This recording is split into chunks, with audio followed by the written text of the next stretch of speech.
Yes, sir.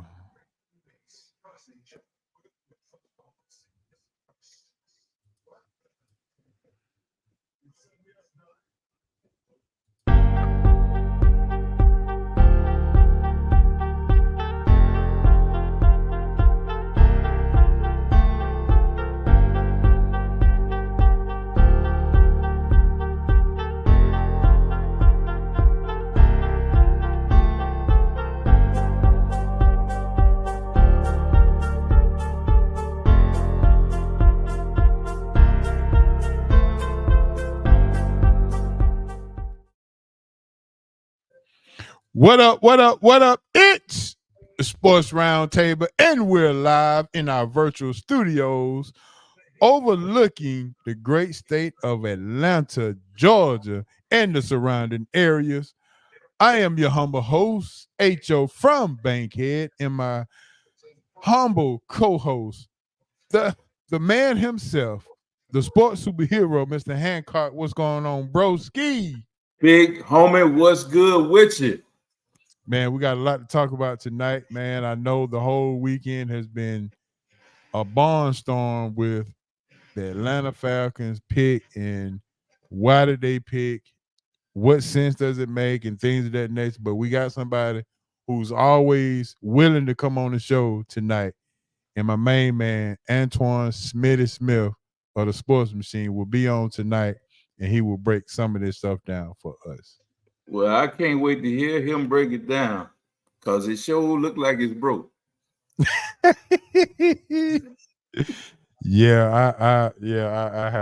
have to agree with you on that. It is, I was talking to a friend of mine today, and we were discussing the common sense method of picking the team. He wanted me to give his take. I wanted his take, and he wanted my take. So his take was, honestly, the Kirk Cousins pick was to satisfy North Atlanta, and the Michael Penix pick was to satisfy South Atlanta, mainly Southwest Atlanta. Gotcha. So I'm like, so you're trying to satisfy two fan bases. Then he once told me, he said, let's not forget, once upon a time, and I'm not sure you remember this, but when he brought it up, I do remember. There were people in North Atlanta who said that Doug Johnson should start over Michael Vick at one time. Oh, yeah. You do remember that? I recall. Yes. And Michael Vick broke his ankle, leg, foot, whatever it was in the preseason against Baltimore. Doug Johnson had to come in and do this and that, and whatever the case may be. Had an opportunity. A year after that, he was out the league. Right. So, so my question would be to you is, are we making a mistake trying to satisfy fan bases? If that seems to be the problem. Yeah, like I said, sometimes kids don't know what's good for them, and that's the way you look at fan bases. Sometimes fan bases don't know what's good for them, and I wasn't in the camp of signing Cousins in the beginning. I mean, I'm sure when you and I talked, I told you which way I thought they should have gone, and apparently when they made this move, everybody's feet weren't in full, because 44 days later, you go out and draft your quarterback of the future. But you paid a guy $180 million, 100 of it guaranteed, which stated that you were ready to move in this direction with him. Now, I thought it was flawed, big homie, from the start, but I'm getting off track. Your question to me was, are we wrong to let fan bases dictate how we make these choices? Right. And yes, in 100% that I'm with you on that. You shouldn't allow that. I mean, you do have to take into consideration your fan base, but the final decision that you make should be in the best interest of your organization. That's what you should be doing. Okay. And now, getting to my point about taking Cousins, you took someone who has one playoff victory in his whole career, and you gave him $100 million. So, what in those $100 million in that $180 million contract got you to thinking that it was going to be different when he was throwing to an all-world wide receiver in Minnesota? He was throwing to a basic, what they consider an offensive guru in his head coach. What did he have? What is it going to be in Atlanta that's going to make him be that much better than he was in Minnesota? That's going to get you to win a Super Bowl? Because this is my question you always, and I always tell you, I always ask you this, and I say this wholeheartedly. I don't think every organization is in it to win a Super Bowl. You see what I'm saying? Mm-hmm. I don't think so. Because some of the moves that you make don't dictate that you are. And I can tell you that the Falcons, to me, aren't in Super Bowl mode. Big Home, since let's just go back to 2021. No, I go 2021 last. Let's go last year, 2023. You had 1,000-yard rusher already in your backfield, and you took another running back as your first pick at number 8, when you could have taken a game-changing tackle in Jalen Carter. Somebody you put in your defensive line, and they got to say, man, we got to deal with this big dude here. We got to find a way to block him. That's one draft. The draft before that, you take Drake London. Drake London, big homie. Guess who came after Drake London? Garrett Wilson. Garrett Wilson, Chris Olave. Chris Olave. Two big-time wide receivers that come into the league and they produce. Now, they may not have done nothing with in the offense they here, but what I'm just saying, look at the value and look at those two picks. I'm going to go one more deeper than that, big homie. In 2021, you take Kyle Pitts. Kyle Pitts, big homie. Good career at Florida. But guess who came out of him, big homie? Talk to me. Jamar Chase. Penei Sewell. Devontae Smith. Justin Fields. And you didn't take him, but okay. That might not be one you want to put in there. How about this guy, big homie? Micah Parsons. Yes. How about Patrick Surtain? How about Devontae Smith? I already said Devontae Smith, but how about Patrick Surtain, big homie? Are those some quality football players, quality names that make impact on their teams? And you took a guy. Sound like you ready for Smitty. Yeah, you took a tight end at number 4, big homie. Yeah, sound like you ready for Smitty tonight. It's like I just don't understand, man. This is why I look at this organization. But Monty says one thing. He's true. You got to get off that narcotic when you think this franchise is trying to win. Get off that narcotic. Find another drug, because they not, big home. They not. These are atrocious that you did these things. Now, true enough, if you taking some of these players, you might not have been picking that out. You taking Jalen Carter and whatever. You going some different ways. You might not be that way. And your quarterback situation might have been solved had you kept Matt Ryan in place and let him tutor Justin Fields. That's what I said from the start. Well, they've proven that they don't know how to talk to quarterbacks or communicate with them. Yeah. And let me go a step farther, big homie. There was a guy that's probably the most dynamic quarterback in the NFL right now that couldn't get a contract last year, and he was on the open market. His name happens to be Lamar Jackson. How do you think he would have fit in the dome and in the offense that Arthur Smith was trying to run, which was heavily quarterback-centric, right? Mm-hmm. What do you think he would have done with that offense? Him and Bijan in the backfield together. Well, it would have been exciting, but I definitely can't stamp Arthur Smith for. Yeah, I understand. I understand that. Producing but what I'm saying anything to you, other than the crap you got Kirk Cousins when you could have had Lamar Jackson. That's my point. That's all else fair. I don't have anything. You could have had Lamar Jackson.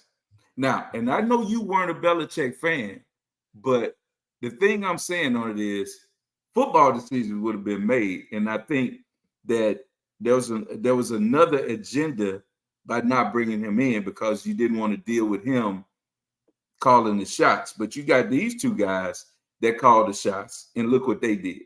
They used a quarterback when you spend in the offseason the most money on any quarterback in the free agent market. You You went mean out look? and you draft. You mean look what they doing? Yeah, well, true. Look Cause what they've done recently. It don't make sense, man. yeah, But it anyway, don't. I just I can't get with it, man. I can't get Yeah, with it. well, yeah, that I'm sure that was a preview of what we got going on, and yep. So we go we gonna move right along and go ahead and start it up, man. Welcome all the listeners, loyal listeners, all the tenants, the new watchers, everybody who's watching it on YouTube and everything like that. So, man, we welcome you to Sports Roundtable. It's your first time here. Buckle up your seatbelt because we got something going right now, and it's gonna be on and popping.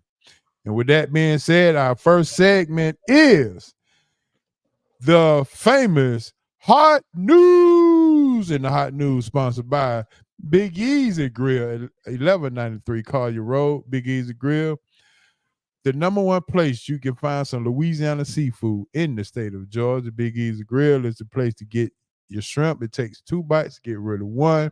Your crab claws, your seafood pasta, and your shrimp po' boys. And they got catfish bites as well. Big E's Grill, 1193 Collier Road. Go on over there and let them know SRT Sports Roundtable sent you. Get you 10% on any meals, $25 or more. All right, big homie. In the hot news, we got Candace Parker has called it quits. Wanted to get your thoughts on Miss Candace Parker and what she meant to the WNBA and what kind of career you thought. Yeah, Hall of Famer. Hall of Famer without a doubt. She will be first ballot, I'm sure, with all the accolades she had. I think she's a two-time Olympic champion. She's a Mm-hmm. WNBA champion 2 times. Once where she was the lead with the LA Sparks, and she was the main character there. She played with Las Vegas this past season, wasn't able to finish the year, but she was on the squad, so she gets another title. I think she was the only college player to come into the WNBA to win Rookie of the Year, I think, and player and MVP of the league. If I'm not mistaken, I think she did that. So that in itself shows you that her talent and what she was doing. She was a defensive person and one of the Lady Vols under Pat Summit, which it speaks volumes for herself. You know, that program very storied, and she's one of the all-time greats from there. So you have to tip your hat to everything that she's done and accomplished, and has a baby with the slumlord. I mean, the landlord.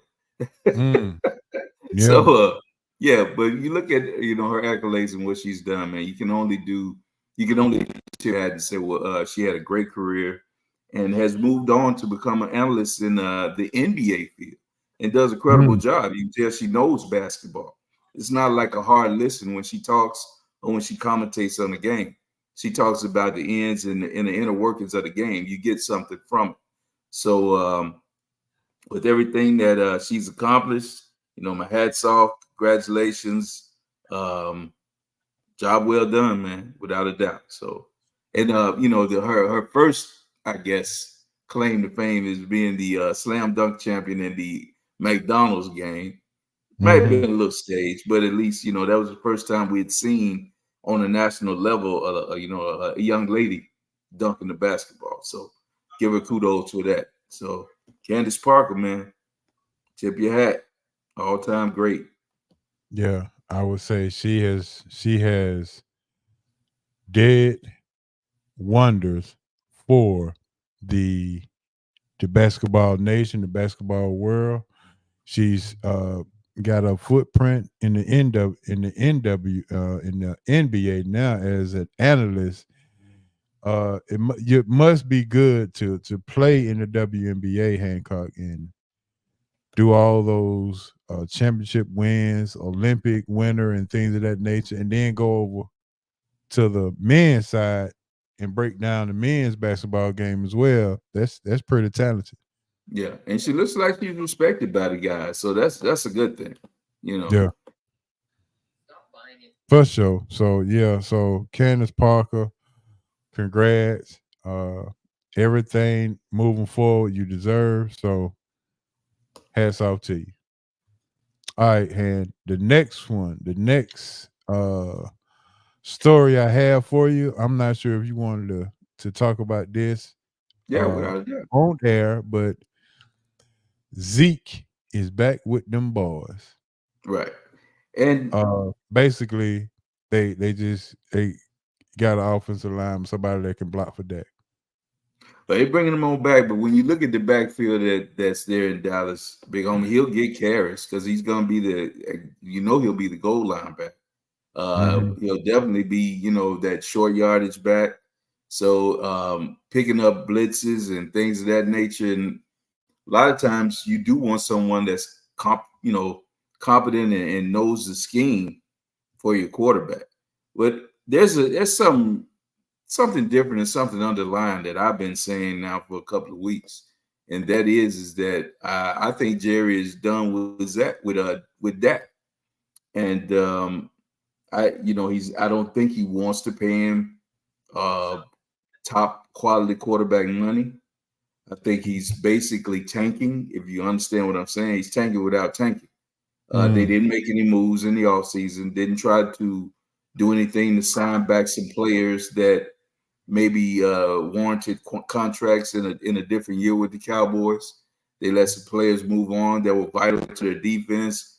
Uh, they in flux with their defense coordinator. So then he has to make a decision on when and how to pay CD Lamb and Michael Parsons. So when you look at what they're doing, I think they're kind of retooling and restructuring what they're going to do. I told you the blueprint of any organization is to find your rookie quarterback and pay him minimal money and build around him. So I think Dak is a lame duck quarterback. Honestly, I don't think they're going to pay him. They're going to ride him out, let him play, and then see what moves they want to make next year going into the offseason, whether that's bring in a veteran and draft their quarterback of the future, or mhm, have that bridge quarterback, not pay him $100 million bridge like we did, like the Falcons did here. But I think that this is just letting Dak twist in the wind. I mean, Jerry, in so many words, said, "Look, we put quality people around him. We spent money. We've given Dak this money, uh, but what does it produce? Decent, good regular seasons. Always decent regular season, but we won't get any playoff wins. And then you go in against Green Bay at home and get humiliated. What is he to do? I'm in Jerry's corner on this one. I wouldn't pay him. I told you before they shouldn't have paid him. And I think they panicked when he broke his ankle, mhm, and they saw what they had at quarterback, which was nothing, and they still had a little tread on the tire with the organization. They said, well, we got this player, let's make a run at it. We got some players in place, and it didn't work out. But I don't think Jerry wants to hamstring himself again. He did it with Zeke the first time, where a back didn't warrant the money that they were paying him, that we were paying. I can't say we. I'm not in. It's not my checkbook, but I'm a fan of the Cowboys. But they right. hamstrung himself with his contract. Then you turn around, and you pay Dak all this money. You kind of hamstring yourself there. You had to let Amari Cooper go, which think about Amari Cooper and CD Lamb on the field together. Think about what you had there in your wide receiving core. So I just don't think that he wanted to be cash strapped.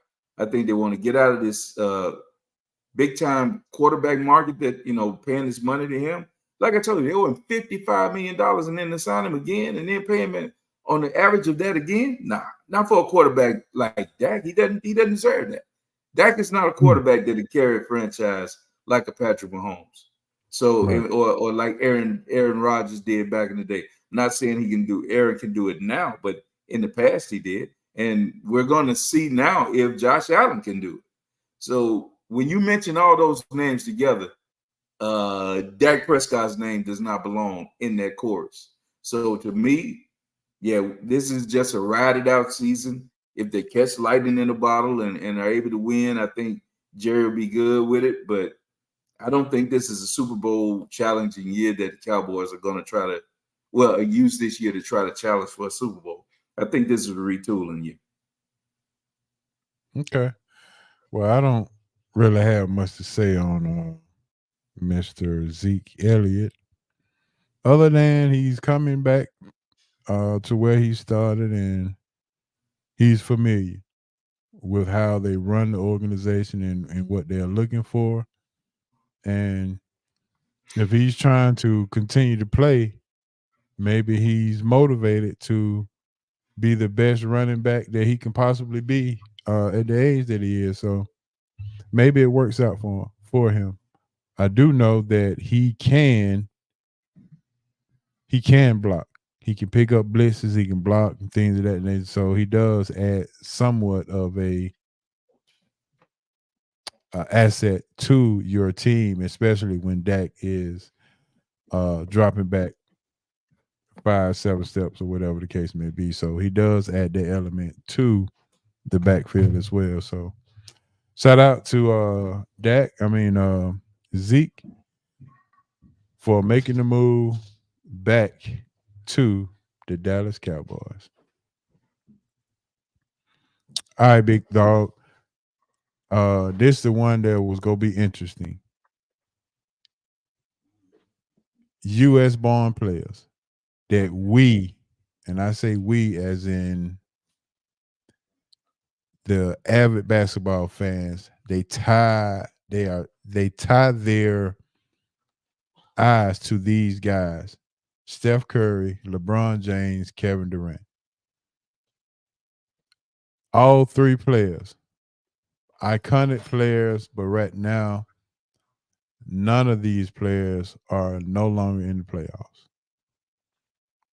The question is it time to pass the torch to the younger guys like Anthony Edwards,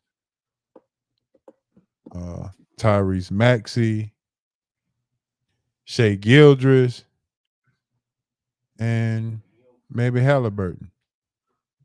Is it time to pass the torch right now?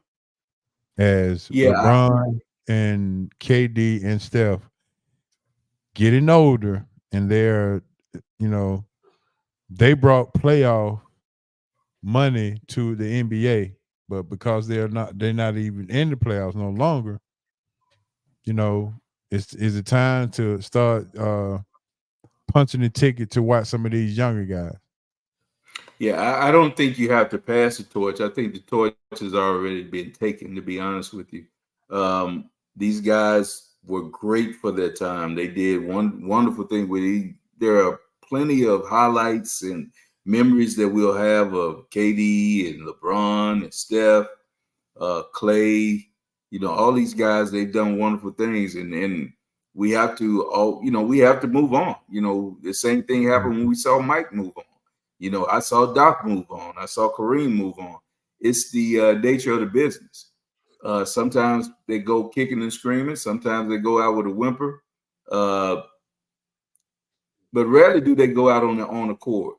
Jordan had a chance to do that, but didn't. He came back and had just still had that hunger to play and finished up a wizard, which a lot of people just look at it like it would pass the time.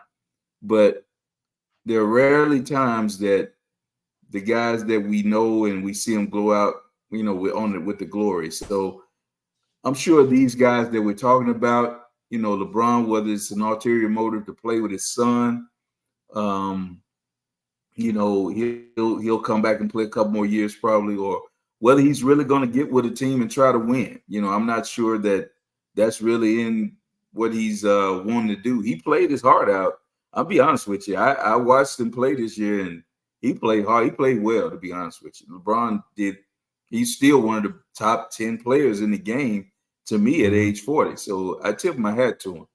KD, I think, finally is showing that You know, I used to tell you when I watched KD that it was the easiest 30 that in the league, or the easiest 30 points out you could ever see, because he was so efficient and he was always just unstoppable. But those Mhm. days seemed to be behind him. I think a lot of it had to do with the system he played in, the team he was on. But that easy 30 is gone. Now it's a little rougher 30. And you got guys that are coming for him, and they don't back down. And the thing that I see when I get to Steph and with KD is that freedom of movement is being taken away in the NBA right now. The reason LeBron can still thrive is that LeBron is so much bigger and stronger. If you watched his game recently, LeBron is gone. He looked like Carmelo playing basketball. He's putting his chest, his shoulder through people and going to the basket, finishing over people strong. So he's using his size to his advantage. Basketball in the Steph Curry era had been a freedom of movement, spread the court type basketball.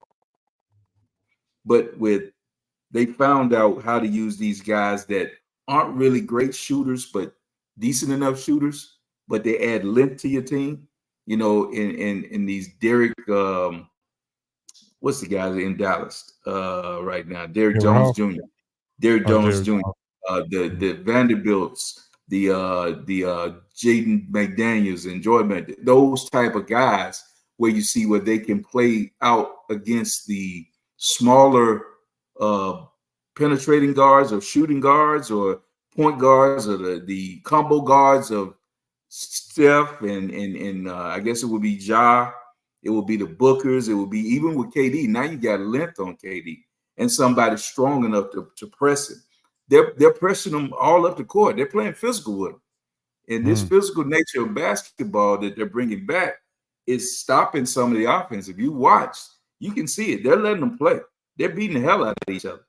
And a lot of times the whistle's not being blown. And so the only small guard that I see that finishes around the rim and still can get it up on the rim and score is Kyrie. Kyrie makes his shots. I mean, to your credit, you stayed with him through everything. And I two things that I'll go back and I'll take a mea culpa on. I didn't think we see Kyrie in this vein anymore, but Kyrie is a star, and he's basically a superstar, and he's showing it. The other thing is Ant-Man. You know, Ant-Man has proved to me that he does want it, because I didn't think he did. But getting Mhm. back to your point, it's just the physical nature of basketball is changing the game, and the guys are going out now because the game is changing. You know, it changed for them, and now it's changing against them, especially with Steph. Mm. He's so small. When he's by himself, he's got to have somebody to relieve the pressure. How many times did you see, if you watch the playoffs, that sidestep move where he beat somebody, he was still getting a shot block because they have enough length to recover now. You know, before he would make that move or whatever and get away. If he got a big on him, a big was in trouble. Now you're switching big to a guy that can move his feet, and that the length that they're hedging him and beating him up. So yeah, it's not long. He's 30. I think Steph is 35, 36 years old. Golden Mhm. State still has a little nucleus. I don't know. They'll retool. I still think they'll be, as long as they can keep Draymond from getting suspended, because I think that was the biggest thing we look at, Big Home, when you look at them this year. I think out of 21 games, they went 10 and 11 out of 21 games. He was suspended or thrown out of or whatever. Let's say they win 3 or 4 more of those games. They're in the playoffs, you know, probably a 7, 6, 6, 7 seed. Mm. And that was key. But he's so volatile, man. How do you know, for his whatever he's done for the organization, he's kind of stopped them from winning also. So yeah, they have 4 titles, and I'm a Draymond fan, and I know a lot of people couch that and they say it because they don't want to seem like yeah, I'm not talking against him. But you know, we've talked before. I'm a big time Right. Draymond. I love the way he plays. Now there's some antics that he does that aren't basketball, but still, when he's on the court, they're a better basketball team.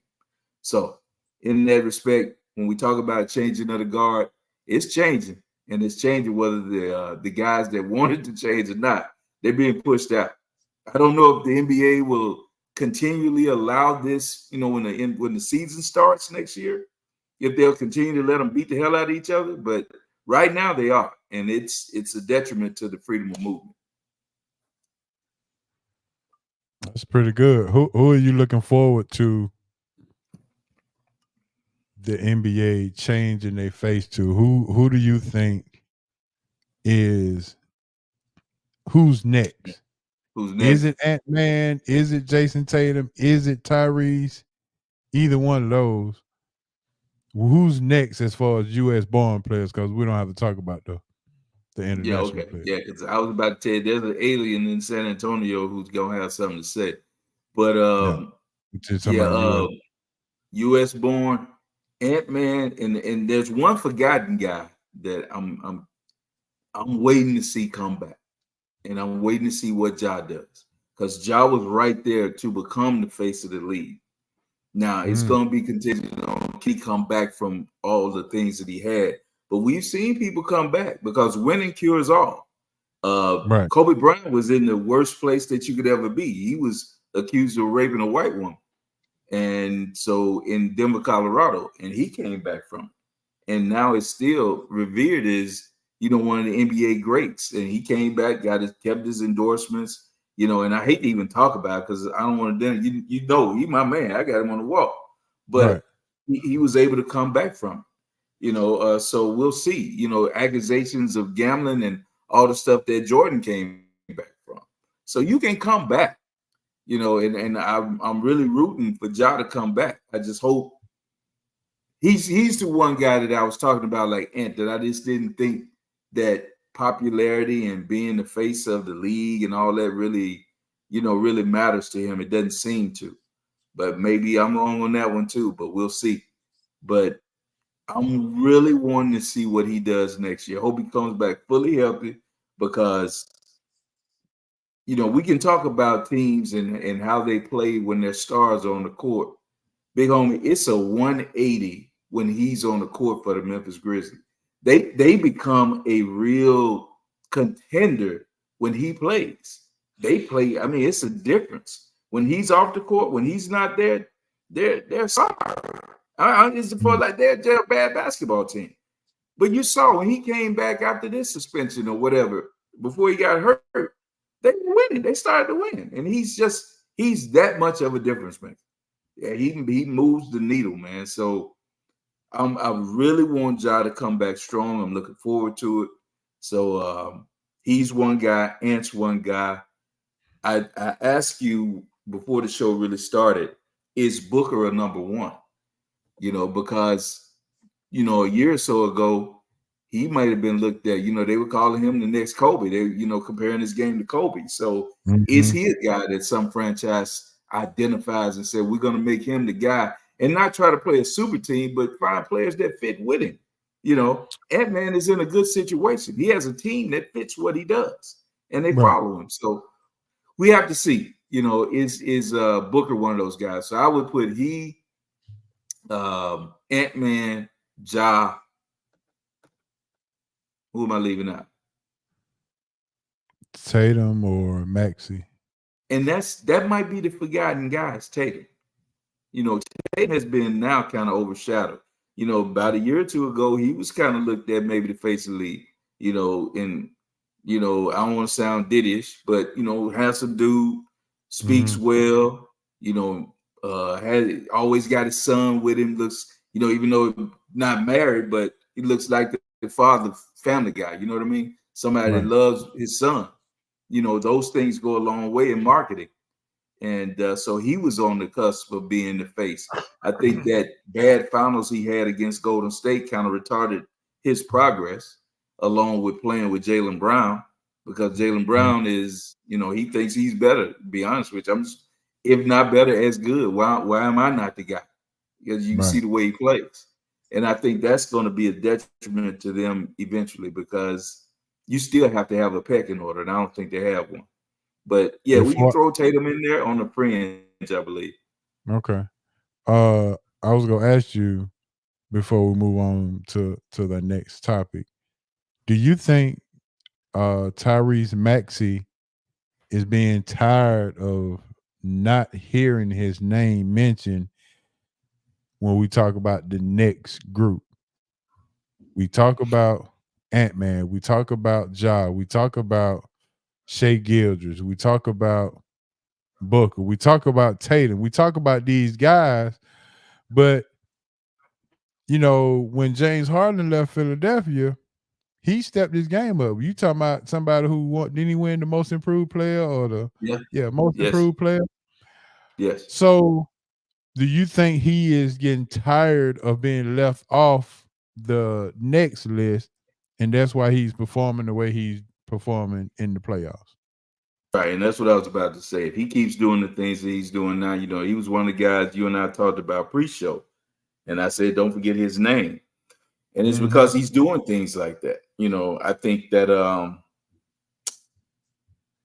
Embiid has a lot to do with what his success has been, but I'm not sure Embiid. Like I asked you, one of the questions I asked you is the process over? Is win, lose, or draw? Is the Mhm. process over? Do you move on from uh, Embiid and try to build this team in a different way around Maxey? Because you can't keep going with Embiid and not knowing if he's going to miss 30, 40 games.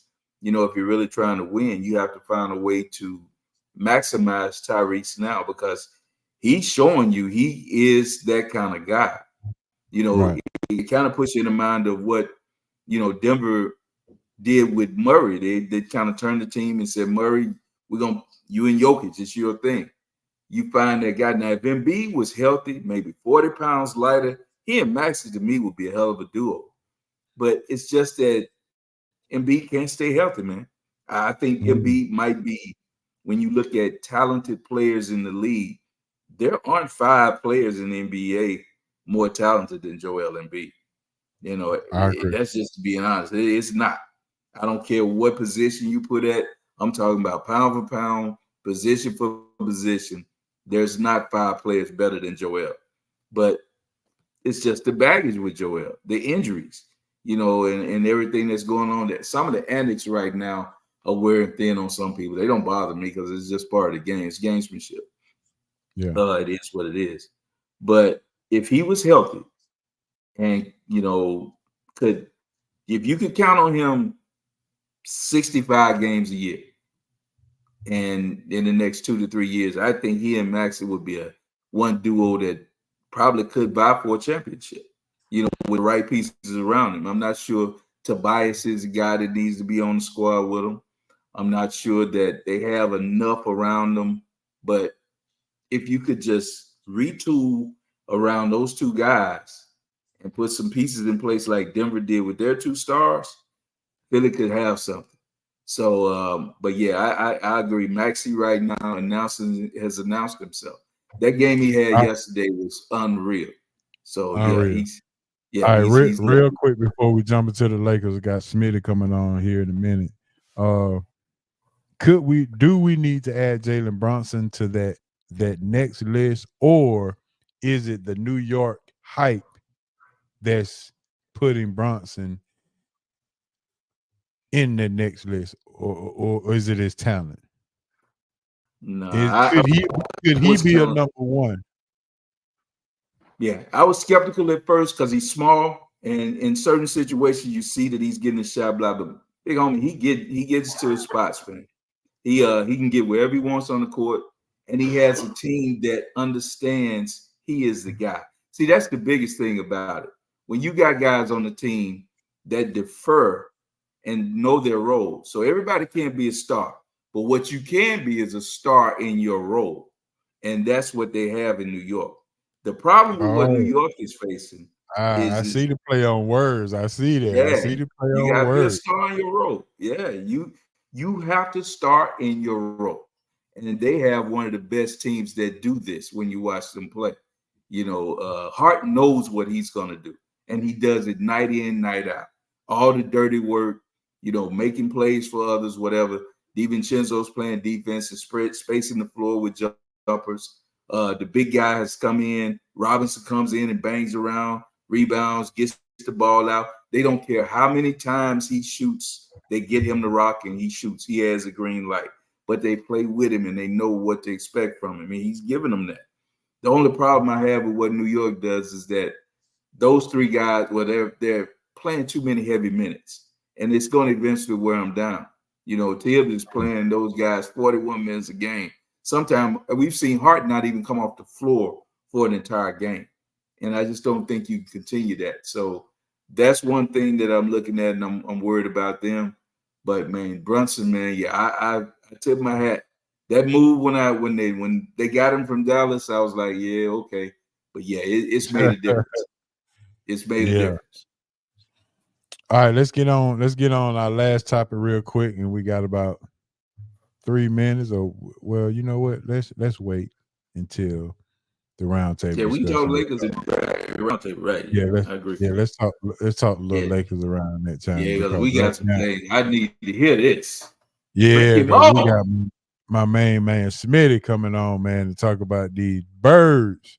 Yeah, Let me I'm gonna pull be up. Let me quiet. pull up my questions that I've already sent Smitty, but I need to go ahead and pull them up, and I'm sure all of our tenants are tuned in, ready to listen to see how can Smitty convince us that this was the right move. Yes, sir. Yes, sir. Without a doubt. Well, let me take this. Let me take my banner off. We're not in the hot news now. We are in. There we go. Falcons report with my main man, Smitty Smith. What's going on, bro? Ski? What's happening, Smitty? Hey, what's good, fellas? Man, all is Smitty. good. Hancock. I talked to Hancock Smitty on the way. He was coming from old South Carolina, and he said, get Smitty on the show because he gonna have to convince me what the hell are they doing. And you know, I just like I'm like, well, you already knew I was gonna call him, but at the same time, Hancock said, well, he gonna have to convince me because none of this makes sense. I don't even know if Hancock, do you even understand it? Even if you understand it, I mean, you don't have to agree with it, but Well, it I is what damn it is. sure don't agree with it. I damn sure don't agree with it, but I don't understand it. Hancock look like he got a left field, waiting on the Yeah, baseball with the sun in his eyes. yeah, exactly. I'm All right, confused. Smitty, let's go ahead and get straight to it, bro. Uh, and I'm reading off my phone because I've already done this. Yeah, I got it. Please explain to me and Hancock and the fans. You sell us on the win now mentality, but you draft a quarterback and then go redshirt him for the first 2 years, 3 years, or 4, whatever the case, whatever, however many years. I'm not liberty to say because we don't know what's gonna happen. But my question to you is, how can you explain to the fan base that you get a quarterback in Kirk Cousins to win now, but you draft another quarterback for the future? So now we confused. Are we trying to win now, or are we trying to play for the future? It's still a win now team. Still pretty much have the same roster that you had last year. Minus a couple of key veterans, Bud Dupree and Calais Campbell. What they were going to do in this draft, and I kind of felt it, and I even said it on the show before. This is a draft where they went in to add depth at key positions. Everybody went into the draft saying, hey, we need to go get an edge rusher. They passed on Dallas Turner. Everybody was scratching their head by that. But if you look at the draft board and watch what happened, no one had those edge rushers drafted real high on the war room board. Nobody. That's why they failed so far. Second of all, we brought in Kirk Cousins for the $180 million. I know that. I get it. But you don't want to end up in another Matt Ryan situation where you don't have no one backing him up and no one for the future. We made that same mistake with Matt Ryan twice. First time, year after the Super Bowl, we went 11-5. That very same draft, Sean Watson, Patrick Mahomes, and I think it was I can't remember the third quarterback, but that particular draft was the game changer. You go out and get one of those quarterbacks in that draft. Matt Ryan plays 2 more years in Atlanta. flip over to a new regime, younger quarterback, and probably won't even be having this conversation. But you roll with Matt Ryan until his arm fell off. So now you stuck in the spot where the very next season after you trade Matt Ryan, Marcus Mariota, Desmond Ridder, Taylor Heineke, all three of these quarterbacks in the last 2 years. No clear backup, and really no clear starter in the last 2 years. So now you have a starting Kirk Cousins who's on the back end of his career. So it's like you're putting Matt Ryan in that situation again where he's almost a little up in age, where he's looking towards retirement. And now you have that guy that can come in when he's done, take over for him and keep this thing going, because I think they can at least be a playoff team in the next 2 years with Kirk Cousins, because if y'all seen last year, defense played well, but by the time at the end of the year, they were worn out because guess what? They had to stay on the field. Team couldn't move the ball. So now you bring the guys that can get these weapons in football, put up points, keep the defense off the field, and you have a winning product. So now at this point, now that you have your quarterback, guess what? Just keep building the rest of the team. You have the cap space. So that's my best explanation. And you want to respond before I go to the next question? Smitty, when I play a game of twist, I want you to come on over and twist on up because you good at it. Because this here was bad all the way around. There's no way. I can't say what I want to say because this ain't your show. But go ahead.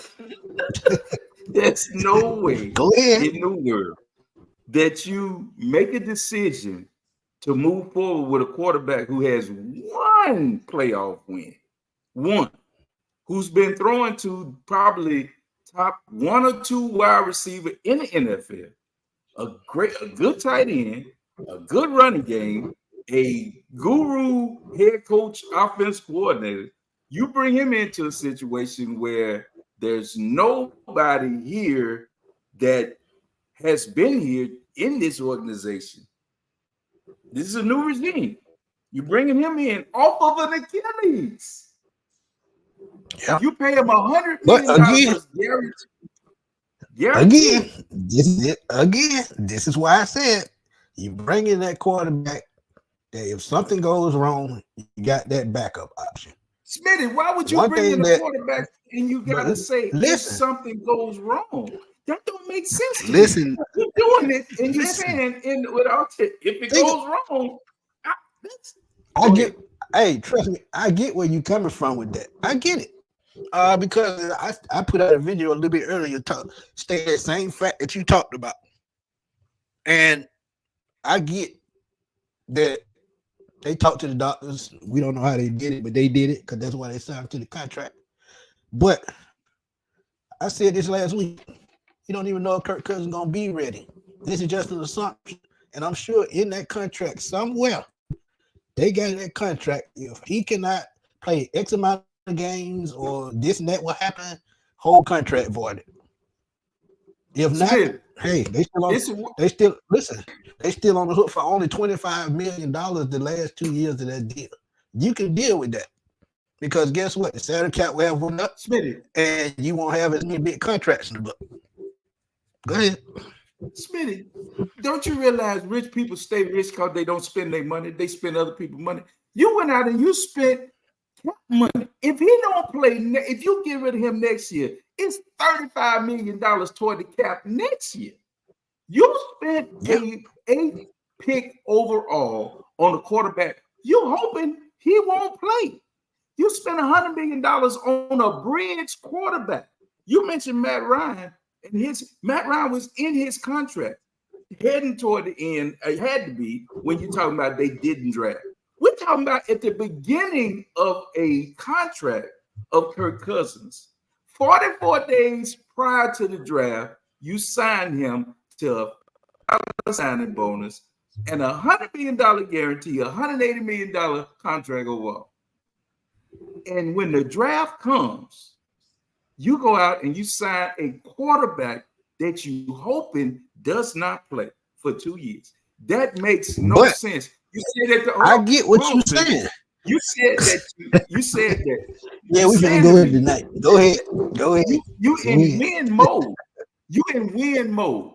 But and you have a chance to add to your team right now to make this team more well-rounded.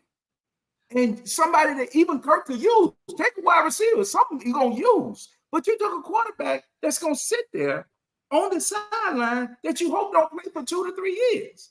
And it keeps happening over and over and over. I went through it with Big Home a minute ago. 21, you take Kyle Pitts. You miss out on Jamar Chase, Penei Sewell, Devontae, Patrick Surtain. All those people behind Pitts playing, contributing. Pitts could be. Pitts can come over and I actually like Michael Parsons that draft. So, but go ahead. Michael Parsons.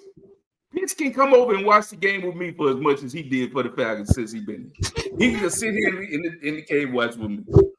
And you take Bijan Robinson when you got a 1,000-yard rusher that you luck up in the draft. Well, I ain't gonna say they did a good scouting job, but you take Bijan.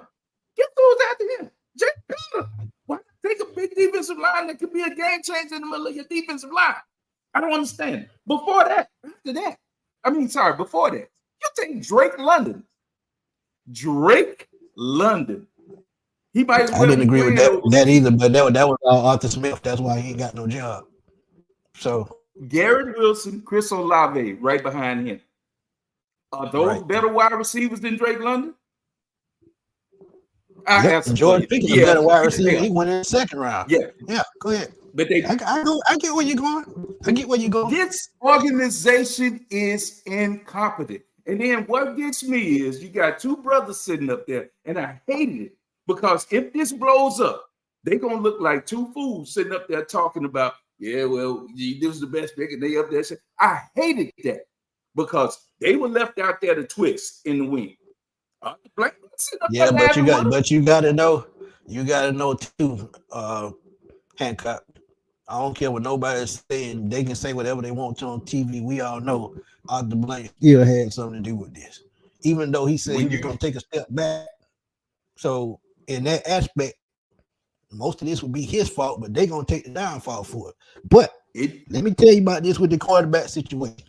The only other quarterback on the board that they had up on their draft board was Caleb Williams. We all know it. They tried to trade up and go get him. Didn't work. Tried to trade up, go get Jaden Daniels, didn't work. Tried to go up and take Drake May, didn't work. So guess what?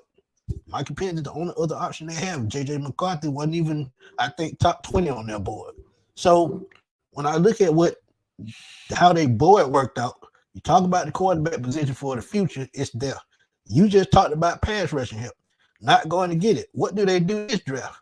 They go get 3 defensive linemen. It's not the defensive lineman that we wanted, but guess what? It's the best defensive lineman that fit the scheme that they're going to run. One of them played for the defensive coordinator at Washington.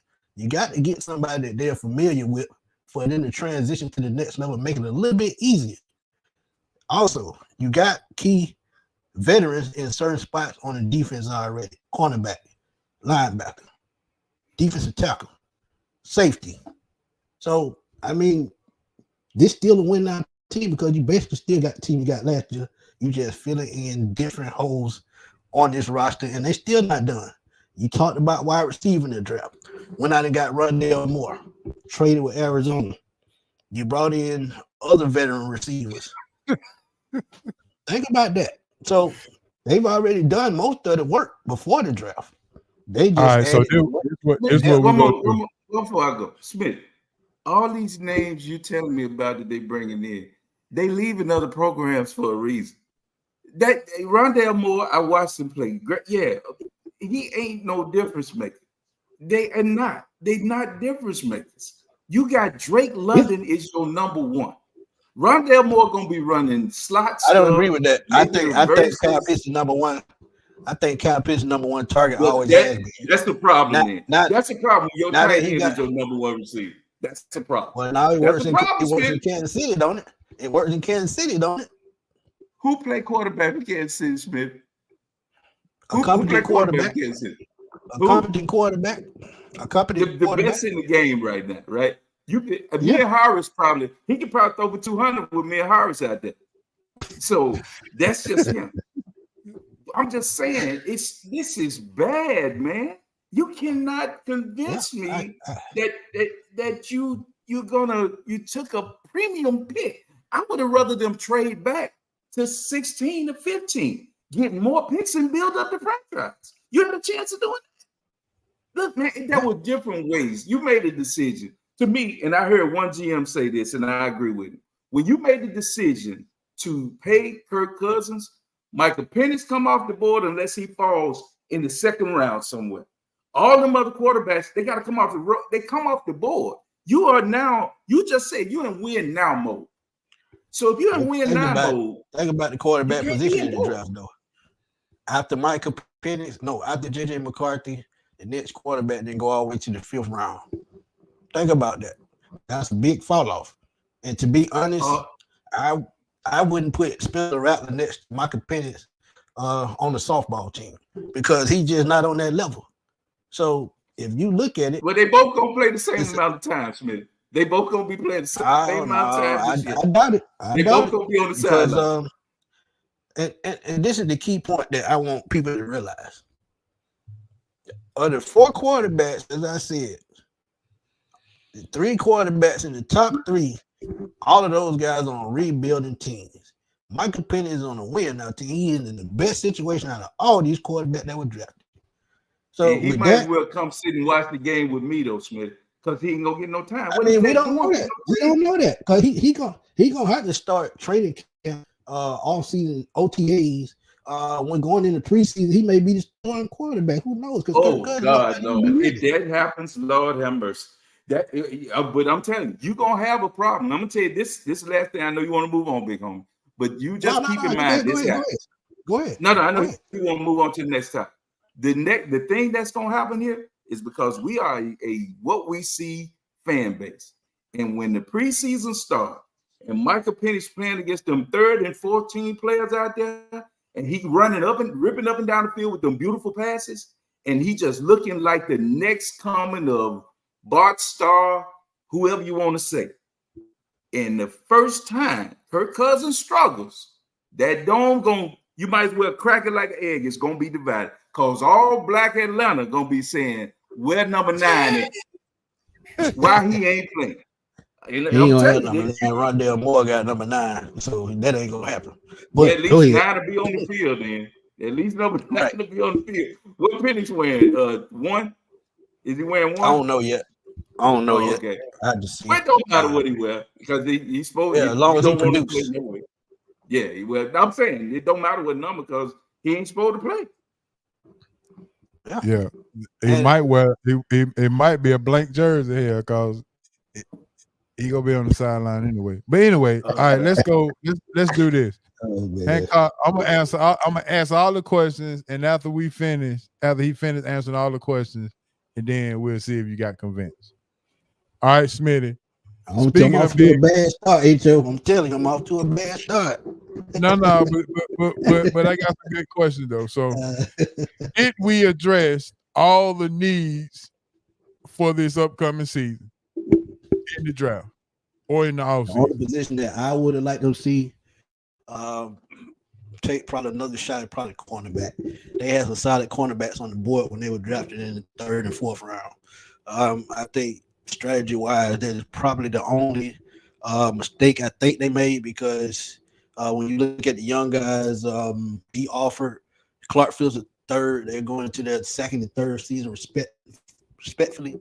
So I still think even though they brought in 2 veterans, they probably still need another young guy, another young athletic guy at cornerback. A guy named TJ Temple was on the board in the 4th round. I just knew that they were probably going to take him. But they got an even better deal. They went and got another defensive lineman that can play in or defensive tackle in this scheme. So, I get it, but cornerback is another position I think they should have addressed in the draft. All right, so we go address that in the free agency, I guess. Well, we got 2 veterans, but again, June the 1st cuts still coming, so we don't know who's going to get cut. So maybe they can find a guy after June 1st cuts. Has Terry Fontenot, after his 4th draft, convinced you that he's good at building the team through the draft? I absolutely think so. He's doing what he always done, and that is build high power offenses. You saw him do it in New Orleans. He got a banged up Drew Brees, made him out of a Hall of Famer. He found guys like Marcus Colston in the 7th round. Jimmy Graham, I think they found him in like the 4th or 5th round. Both of those guys, well, Jimmy Graham could probably a down the line Hall of Famer. Found solid offensive line work. Alvin Kamara, Deuce McAllister, he just always found talent on offense. So he just sticking to that game plan. And whatever the head coach want to do with the defense, and that's probably Raheem Morris and Jimmy Lake, he's just, what do y'all need? We can fill in here and there, and that's what he did with this draft. But he's still doing what he's always done, build high power offense, put points on the board. All right, so let me throw a curveball in there with that one. Before this draft,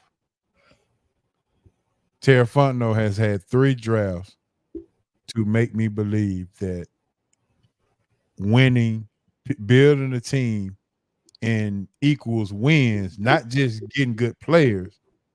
Because what you named in New Orleans was just good players.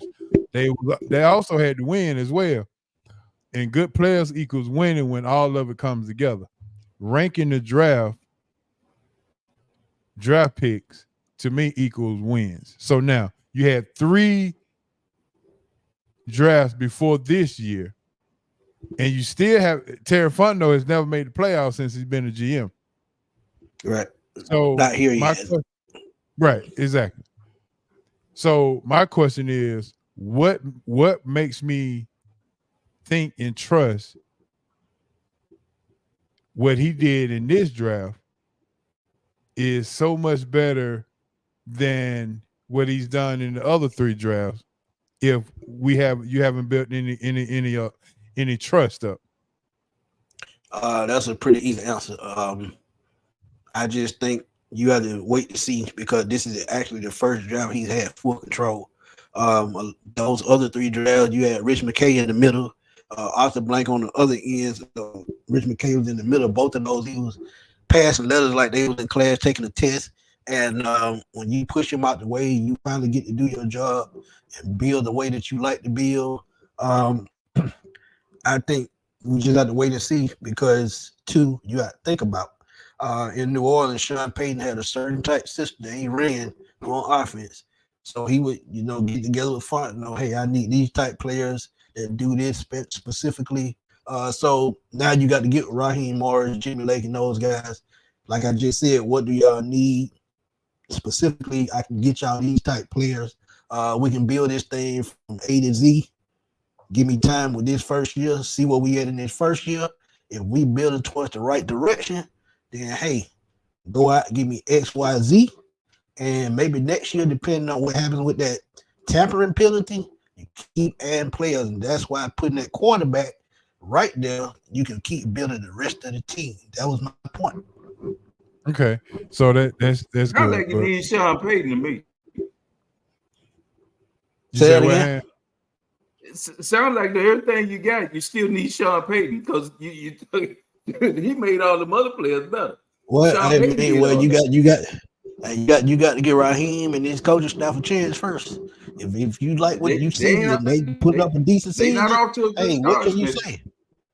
I mean, but they haven't hit the field yet. They haven't hit the field. And neither will Penix.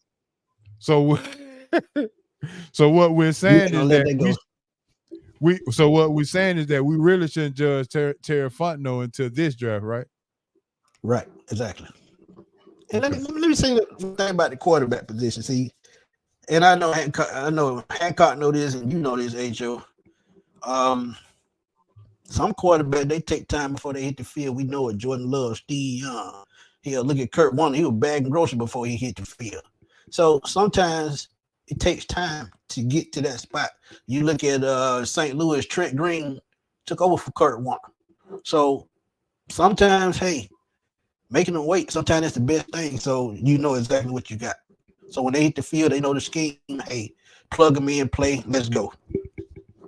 All right, so this question. Okay, go ahead. This is the question that's really gonna signify everything to me. we talked about signing free agents. We talked about we didn't pick up everything in the draft, whatever. We go judge Terry Fontenot on this draft starting this year.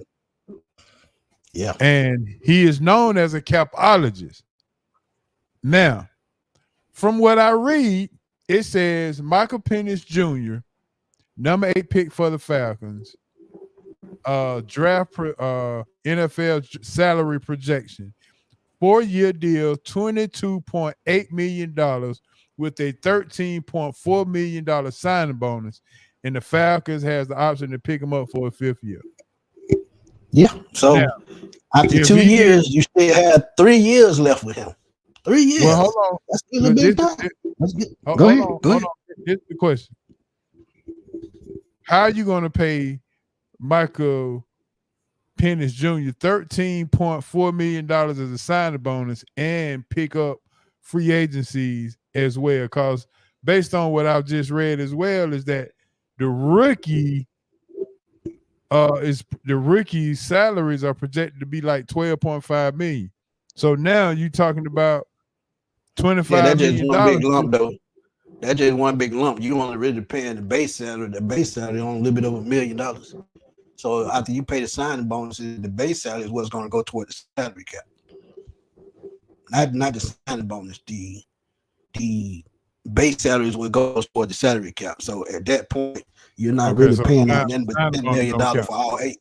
Right. Okay. Right. I just wanted to know.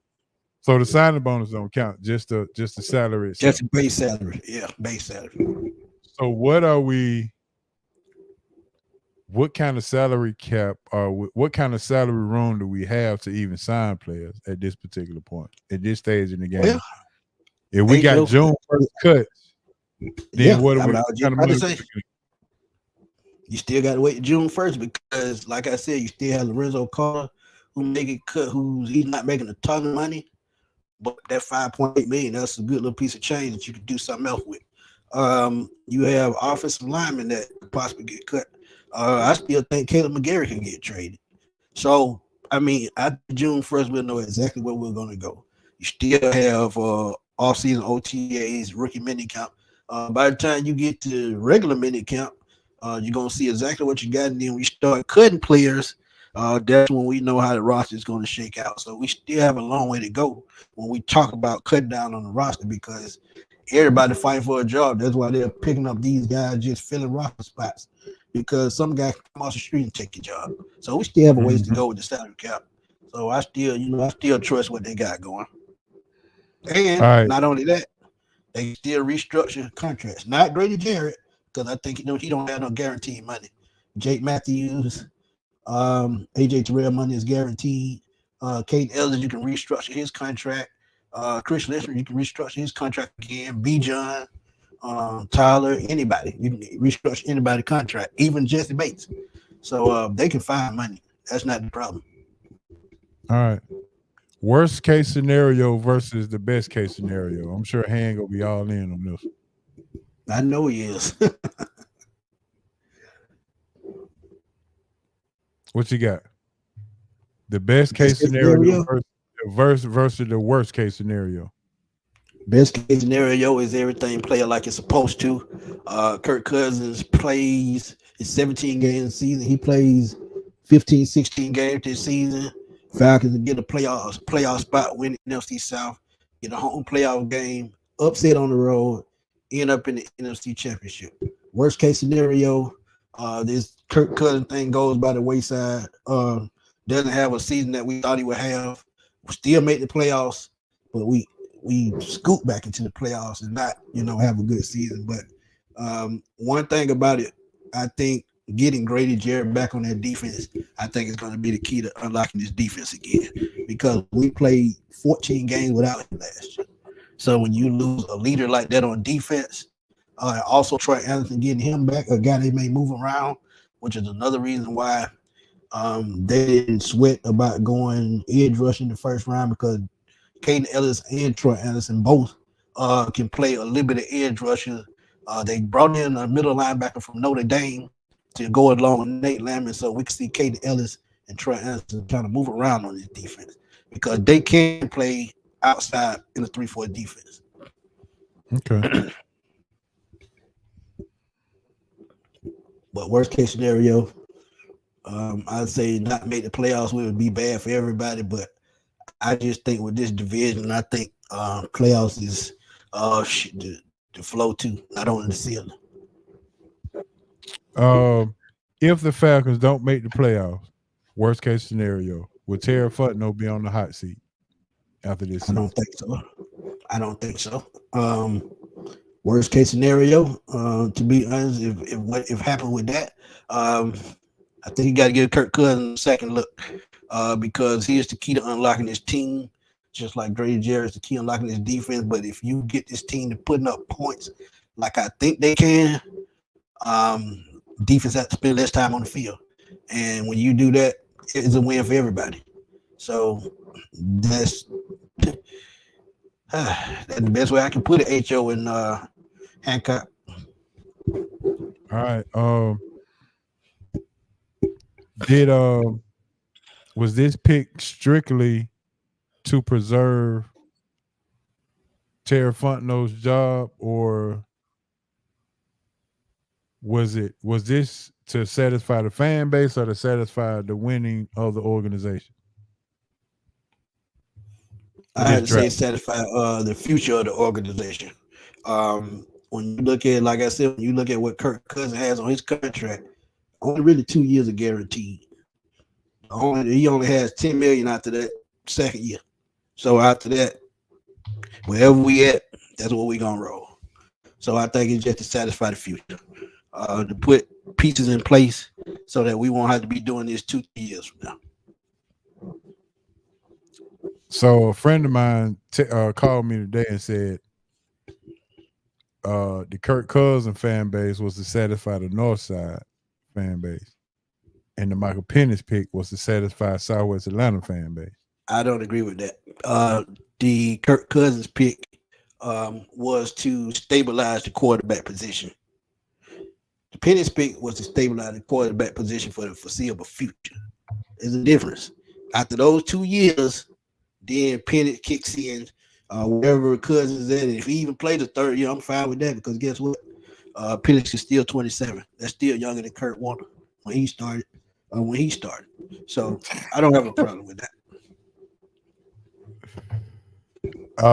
I tell you, Atlanta Falcons will be the first to do some things. They'll be the first to take a top 10 pick in red shirt. But think about it though. I mean, people keep saying that, but I mean, I'm not saying that it won't work, but I'm just saying that. But think about it though, Ho. When RG3 was in Washington, they drafted a quarterback the same exact draft, which let me know they didn't have their 100% in him. Now that's more disrespectful than bringing in a rookie over veteran. Because they didn't have $100 million tied up in the contract. They didn't have money against the cap like that. Still, that's more disrespectful. That means you done traded all these draft picks to go get RG3, but you still draft the quarterback. So that lets me know the owner wanted one person and the head coach wanted another one. That is exactly the same. Well, when you look at that war room, maybe Arthur Blake wanted Kirk Cousins because of Matt Ryan, and maybe Terry Fontenot and Raheem Morris wanted Michael Penix. Same thing. When you look at that war room, you can see they trying to simmer Blank down to me. He wasn't looking like he was all. He was like, "What are we doing?" To me, when they were talking to him when this pick was made, and they were trying to get it done, this looked like something out of left field to me. And I'm just gonna be real. You cannot sit here if you the GM and say we all in to win now. We doing it for the present, and then turn around and take a premium pick at number 8 and said, "No, we really doing it for the future." It don't matter. It don't add up, Smitty. We can back Jordan Love with Green Bay. They did it for the future, and it wasn't a problem. They did it for the future 2 times. When Brett Favre was in Green Bay, they drafted Aaron Rodgers in the first round. Same thing. But they was drafted in the 20s. 3 years ago, Jordan Love, first round pick with Aaron Rodgers started at an MVP level. Just think about that. It's the same thing. No. You had a quarterback that was Aaron established. Rodgers, Aaron Rodgers got $90 million for 2 years, just 2 years ago, before he got to New York. As your With Jordan Love franchise on the bench. quarterback who had been playing in your system with your team. You brought in because he was getting along in the tooth. You made a decision to pay this guy who has one, again, I'm going to say it again, one playoff victory, who has been holding up franchises for years. He done made more money for doing less. He got him and Dak making more money and ain't done nothing. And my man he came in here to Atlanta and they paid him $100 guaranteed. And then you turn around. You got to look at last year. Last year he had 18-5 before he got injured. MVP level. But the Falcons wasn't paying him 18-5 though, Smitty. The Falcons wasn't paying him. That's the thing. I'm saying he had 18 touchdowns in 8 games last year. He was ahead of the class last year among quarterbacks. So if you think about what he had in Minnesota with Justin Jefferson, who's the number one, who's the best receiver in the league to me, and you still have weapons at your disposal with the same type of talent, he can put up the same numbers on a better team, offense and defense. They didn't keep him, Smitty. If he was going to be all that, they didn't try to keep him. They let him go. Did. That's why the Falcons overpaid for him, because Minnesota offered him I think $40 million, and Falcons went $5 more million up. That's the only difference. Now I'll be honest. I hate. You just said what they did. You said they overpaid him, and they did. They've overpaid. Yeah, that's the only reason why they gave him the money they gave him. It was a bidding war between Minnesota and Atlanta. Smitty, you have even said on this show tonight, you don't even know if he's gonna beat out the man because he coming off an Achilles. But you're sitting here spinning and saying it's the right move. But you got all these ifs telling me he might not do this, he might not do that. Yeah, we don't know what he can do, but he's on the hook for $100 million. Hey, but ifs can happen to anybody, man. Look at Aaron Rodgers. He tore his Achilles last year. Ifs it can happen to anybody. Just gave him a boatload. It happened to this quarterback that you just paid $100 million to, Smitty. Hey, that's life to him. Man. It's football. No, that's Falcon life, Smitty. Because that's Falcon life. That ain't the rest of the NFL. That's Falcon life. We do this type of thing. You sound like you 1987, man. Well, let me ask you this. Let me ask you this before we get out. Before I let you ride. Okay. There's a distinct difference in teams that are winning and teams that are trying to win. Look at the drafts that Kansas City made. Look at the drafts that Philadelphia made. Look at the draft that the Baltimore Ravens made. All of their draft picks. That's the point I made earlier. Once we get the quarterback solidified, we can do the same thing those teams are doing. Start filling in at key position that we need with key players. You got to start at the bottom somewhere. So once you get that quarterback into place, then you can start just putting pieces in just like Baltimore and like Kansas City. Right. And I guess what I'm saying is this. If you're telling us we got to wait and see, then how can you predict that we go actually even get there with what we've already done? Because what we had at quarterback the last 3 years, it can't get no worse than that. That's all I'm saying. It can't get no worse than that. You got one quarterback in Carolina breakdancing, and then you got one quarterback last year. He done put up a triple double. It can't get no worse than that. It can't. Oh, I mean, I agree. I agree with that. And the play caller was worse than the quarterback play. So exactly. I mean, I totally agree with all of what you're saying. I guess the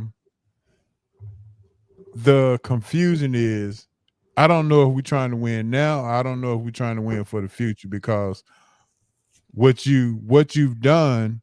Now we can say we're trying to win now. Don't sound like it though. But I honestly think we trying to win now and build a foundation at the same time. That's what I think we trying to do, and you got to do that. You got to put key players in key spots on the roster in order to build a strong foundation. And it starts with the quarterback. But you don't do it by taking the 8th pick overall, where you could get a great pick that plays right away. You don't take an 8th pick to put on your bench. But see, you misunderstanding what I'm saying. How do we know that any of them people that you talking about was that high up on their board?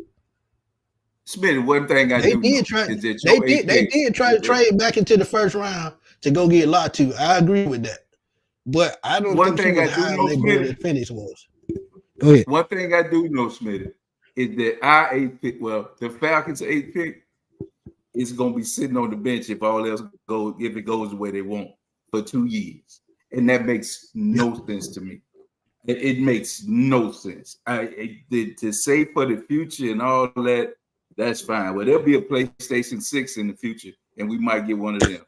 You got a quarterback sitting here, Michael Penix, that's going to be sitting on the bench for 2 years. I don't have a problem with that, man. If everything goes right, that makes no sense to me.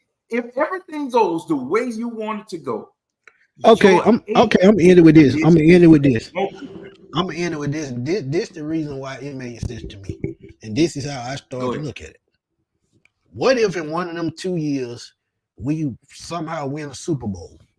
Kirk Cousins gonna walk up into the sunset and Michael Penix still gonna be the quarterback. Think about that. So if we win the Super Bowl, Kirk Cousins gonna walk off on top. And we still got a quarterback for the future, and we don't have to draft another quarterback. And just like they said, what if we start winning and have to draft in the 15 to 20 range on up to 32? You ain't gonna get no franchise quarterback back there. You're not. Smith, what's one of the toughest things to do in NFL? What's one of the toughest things to do in NFL? Play quarterback. No, win a Super Bowl. It don't happen. Win a Super Bowl. Right. You win a Super Bowl. You telling me now, what if? That's Pixie Dust, they're fairyland, Smitty. You had a chance to get players or a key player at 8. You could have traded back and built more in the franchise. They got a key player. They got the player that they wanted. They're not going to play for 2 years. If everything goes right, he's not going to play. I get what you're saying, but quarterback class next year ain't going to be nowhere near as good as this one. In 2 years, Arch Manning may come out, but I still don't think that quarterback class will be as strong as this one. But let me ask you this then, Smith. We've seen the last pick in the NFL draft go to a Super Bowl. The last pick in the NFL draft, it happened to be a quarterback. Went to the Super Bowl. And I'm gonna be honest with you. Wait a minute, let me finish. Go ahead. We've seen them play in the NFC Championship game 2 years in a row.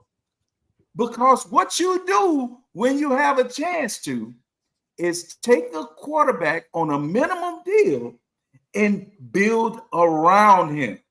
You don't have to have a game-changing quarterback if you build a solid team around.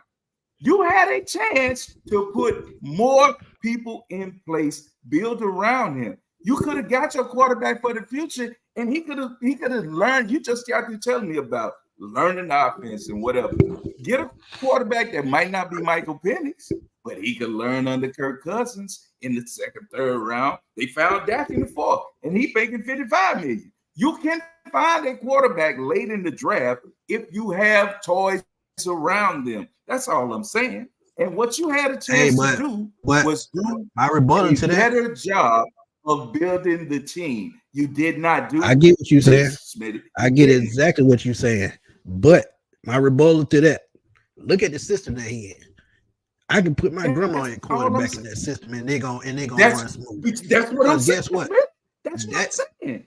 Build around but him. We don't know. So you can get your grandmama. But Zach Robinson is the first year offensive coordinator. Another reason why they went and got Kirk Cousins. Why we dealing with all these what ifs? We dealing with the first year here. We dealing with leftovers from New Orleans. We dealing with that's a chance you take. That's a chance anybody take when they start over. Any team. That's a Right. chance anybody takes when they start over. So I mean, I you got to just start somewhere. this to me, I can't be on board with this, Smitty. But I understand you're doing. You feel it. I more power to him. We'll see what happens, Smitty. You made some great points. I don't agree with a lot of them, all of them, but it is what it is. I understand, and I hope Yeah, Hey, I I don't know already what. know when the season starts, I'm gonna be right here every Wednesday. I hope you will, Me and Smitty, you, because you know me what? and you. I'm gonna be right here too, Smitty. And you know who else we might as well invite? Michael Penix Jr. Because he got nothing to That do. dude right there. Yeah, yeah.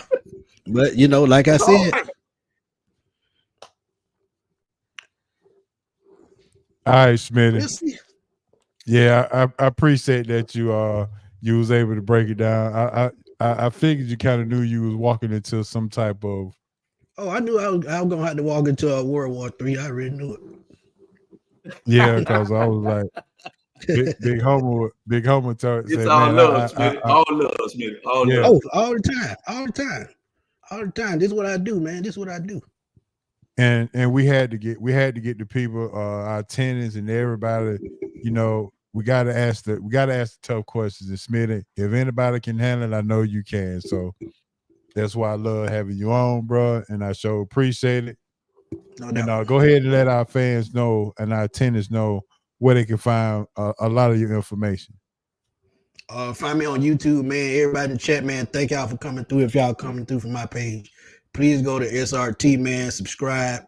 Sports Roundtable on YouTube. Guys been putting out work for a while. They've been rocking with me for a while, man. So please go check that out. Check me out on Twitter at fatboysnap_21. Smitty Sports Machine on YouTube. And Hancock, I put out a video just a little while ago about a quarterback controversy and I'm why. gonna check it out. And that'll give you an idea where I was coming from. That'll give you an idea where I was coming from. But as always, man, H.O. Hancock, I appreciate y'all, man. I appreciate y'all. All right, man. I appreciate it. Somebody just sent me a text, said Michael Penix must go play cornerback since we didn't draft one. y'all ain't right. Y'all ain't right. All right, bro. We'll holler at you next time, bro. No doubt. Take these, Smitty. All right. My main man, Smitty Smith. Yes, Smitty sir. Smith. He jumped on in and did his thing, baby. Yeah. Smitty going down with the ship, baby. He going down with the ship, baby. He hanging in there, baby. Bro. He hanging in there. I see. He hanging on in there. Well, I mean, somebody sent me a text and said, Michael Penix must go play corners just to get on the field since we go pay him some money.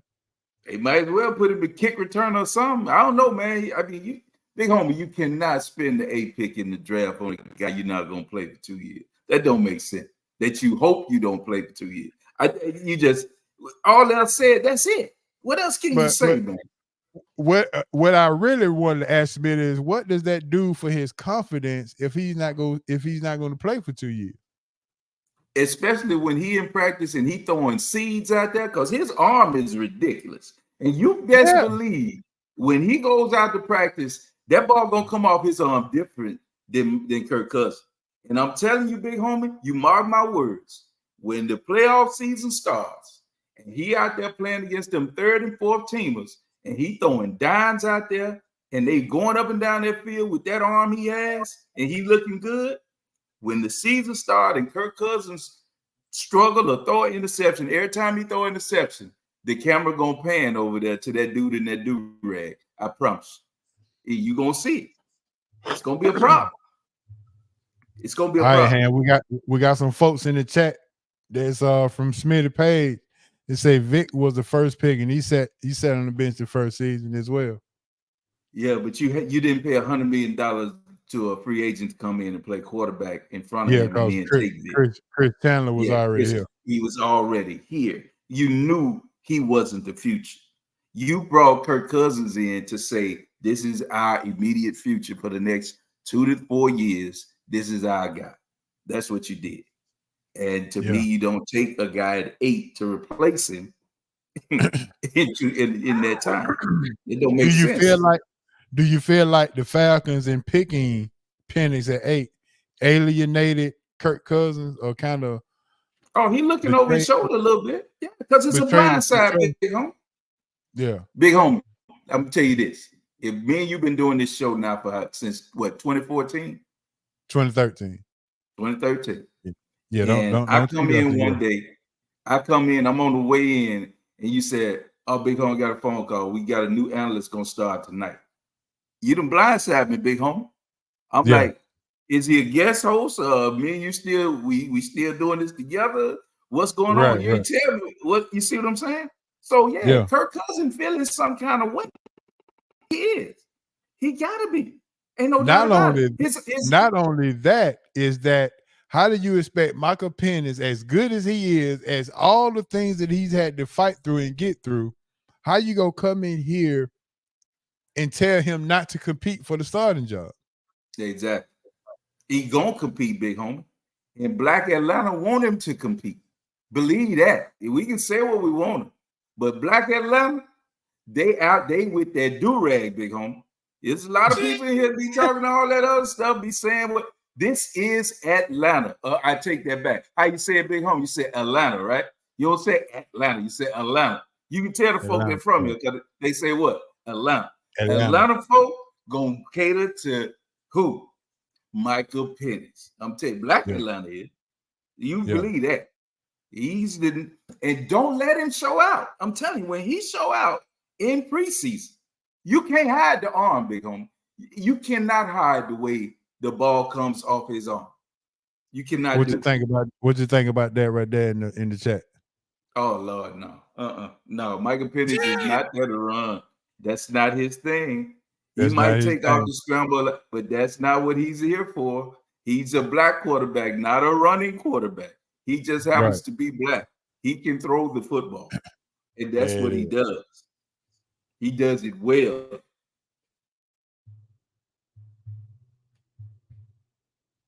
All right. The same guy, Henry, said quarterback competition will bring out the best in Cousins and Penix. Yeah, well, look, Cousins is a competent quarterback because he's gonna know, he knows defense and knows where to read. But I think it's one caveat you had to put with that, Big Homie.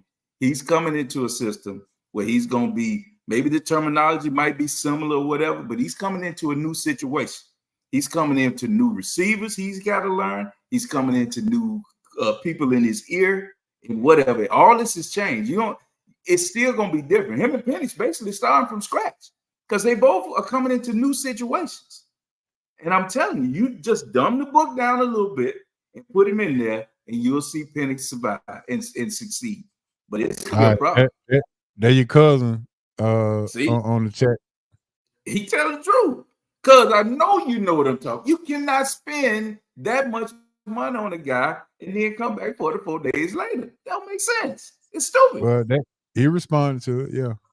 Yeah, you're right. I mean, come on, man. The folks can spin it and twist and try to make it right. It ain't right, Big Homie. I don't care what they say. This was the wrong move. You cannot do this. You made a decision for Kirk Cousins. Then you don't draft a quarterback that high. You get something to help Kirk Cousins, whether that's strengthening the defense so the offense don't have something if they turn it over, they got help, or you strengthen your offense by giving him a real wide receiver. I don't want to hear about Rondale Moore no more. Rondale Moore is the third receiver in Arizona, man. Third and fourth receiver in Arizona. And you're bringing him here talking about him and the other little bitty guy they got from Chicago. Them two little receivers, they basically special team guys, Big Homie. Yeah. That's what they are. And they talking like they gonna help Drake London, and Drake London need help. Drake London needed another real receiver on the other side. But don't tell me nothing about Rondale Moore and what's the other guy they got from Chicago? What's his name? Oh, I can't even remember. Whatever his name. That lets you know it wasn't really a big sign. So come on, man.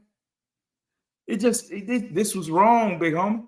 It's wrong on so many levels. You can't do this, man. But the Falcons do this type of thing. Just like you said, this is what they do. Yeah. No. They They always go against the grain. And you said it earlier, they're trying to satisfy the fan base and the organization at the same time, and they're doing it Same backwards. time. Yep. You messed up, man. You blew it. You blew a chance to get a quality pick. Not see, I don't want to keep saying Penix is not a quality pick. Penix is a quality pick. It's just not, you don't pick a quarterback at 8 when you just paid for a guy to be your franchise quarterback for the foreseeable future. It don't make Right. sense to me.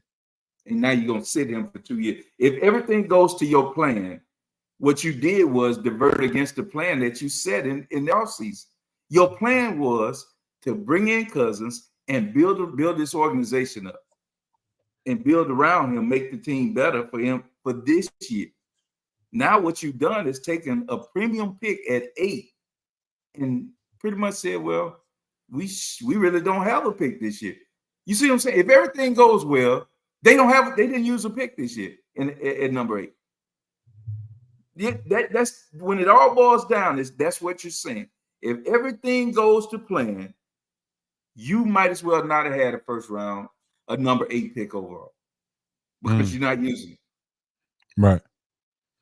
All right. With that being said, Big Homer, let's go ahead and jump into some ballers, busters, and boy stop. Yeah, I couldn't wait for this one.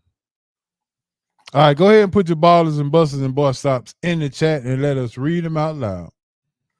All right, Big Homer. My first one, my baller goes out to the aforementioned Tyrese Maxey for his performance the other night. And he got Philadelphia to survive another game as they were down 3-1 to the New York Knicks. And with a shaky Embiid, it didn't matter. He put up, 46, 47 points. Whew. And yeah, he put the effort in for sure. He put the effort in for sure. I love that baller, big homie. I had him And as hold in on, I mind. got one more. Go for Kyrie Irving is my other it. ball. Okay. My man. Can't be mad at you. Kyrie Irving with the layup. That layup he did against the Clippers. 3 people. With 3 people around him. And Paul George was on the podcast like, I swear I don't know how he got that in the hole.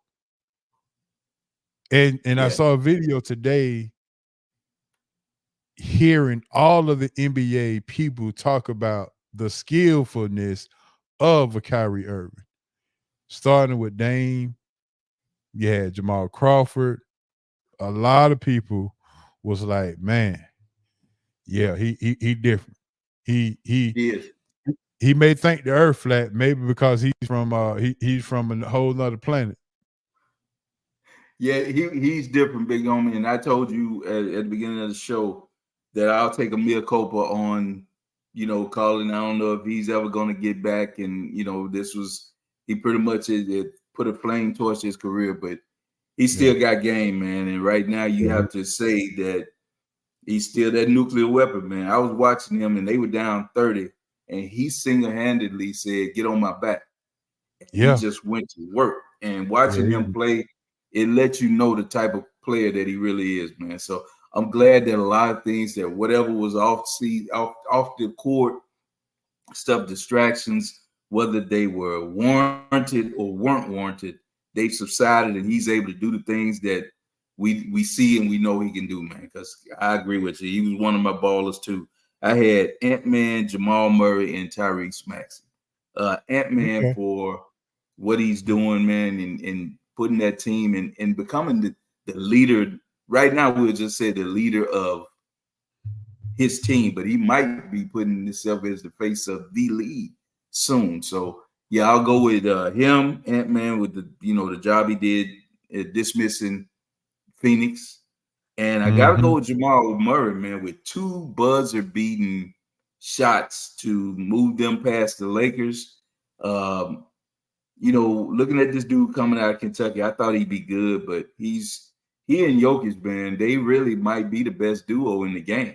I mean, the pick and roll they run is unstoppable. It's almost Stockton and Malone, like, with the way he can score, and then when Jokic gets the ball, he at the elbow or at the top, you at his mercy, man. So he can pass over guys and get to the basket if he needs to, or just step back and shoot the ball. You know, he can step out to the three. So that right there. And then what Maxey did last night, he announced it himself as y'all can say what you want about Tyrese Halliburton and all that there, but I might be the best Tyrese between us. He balling, man.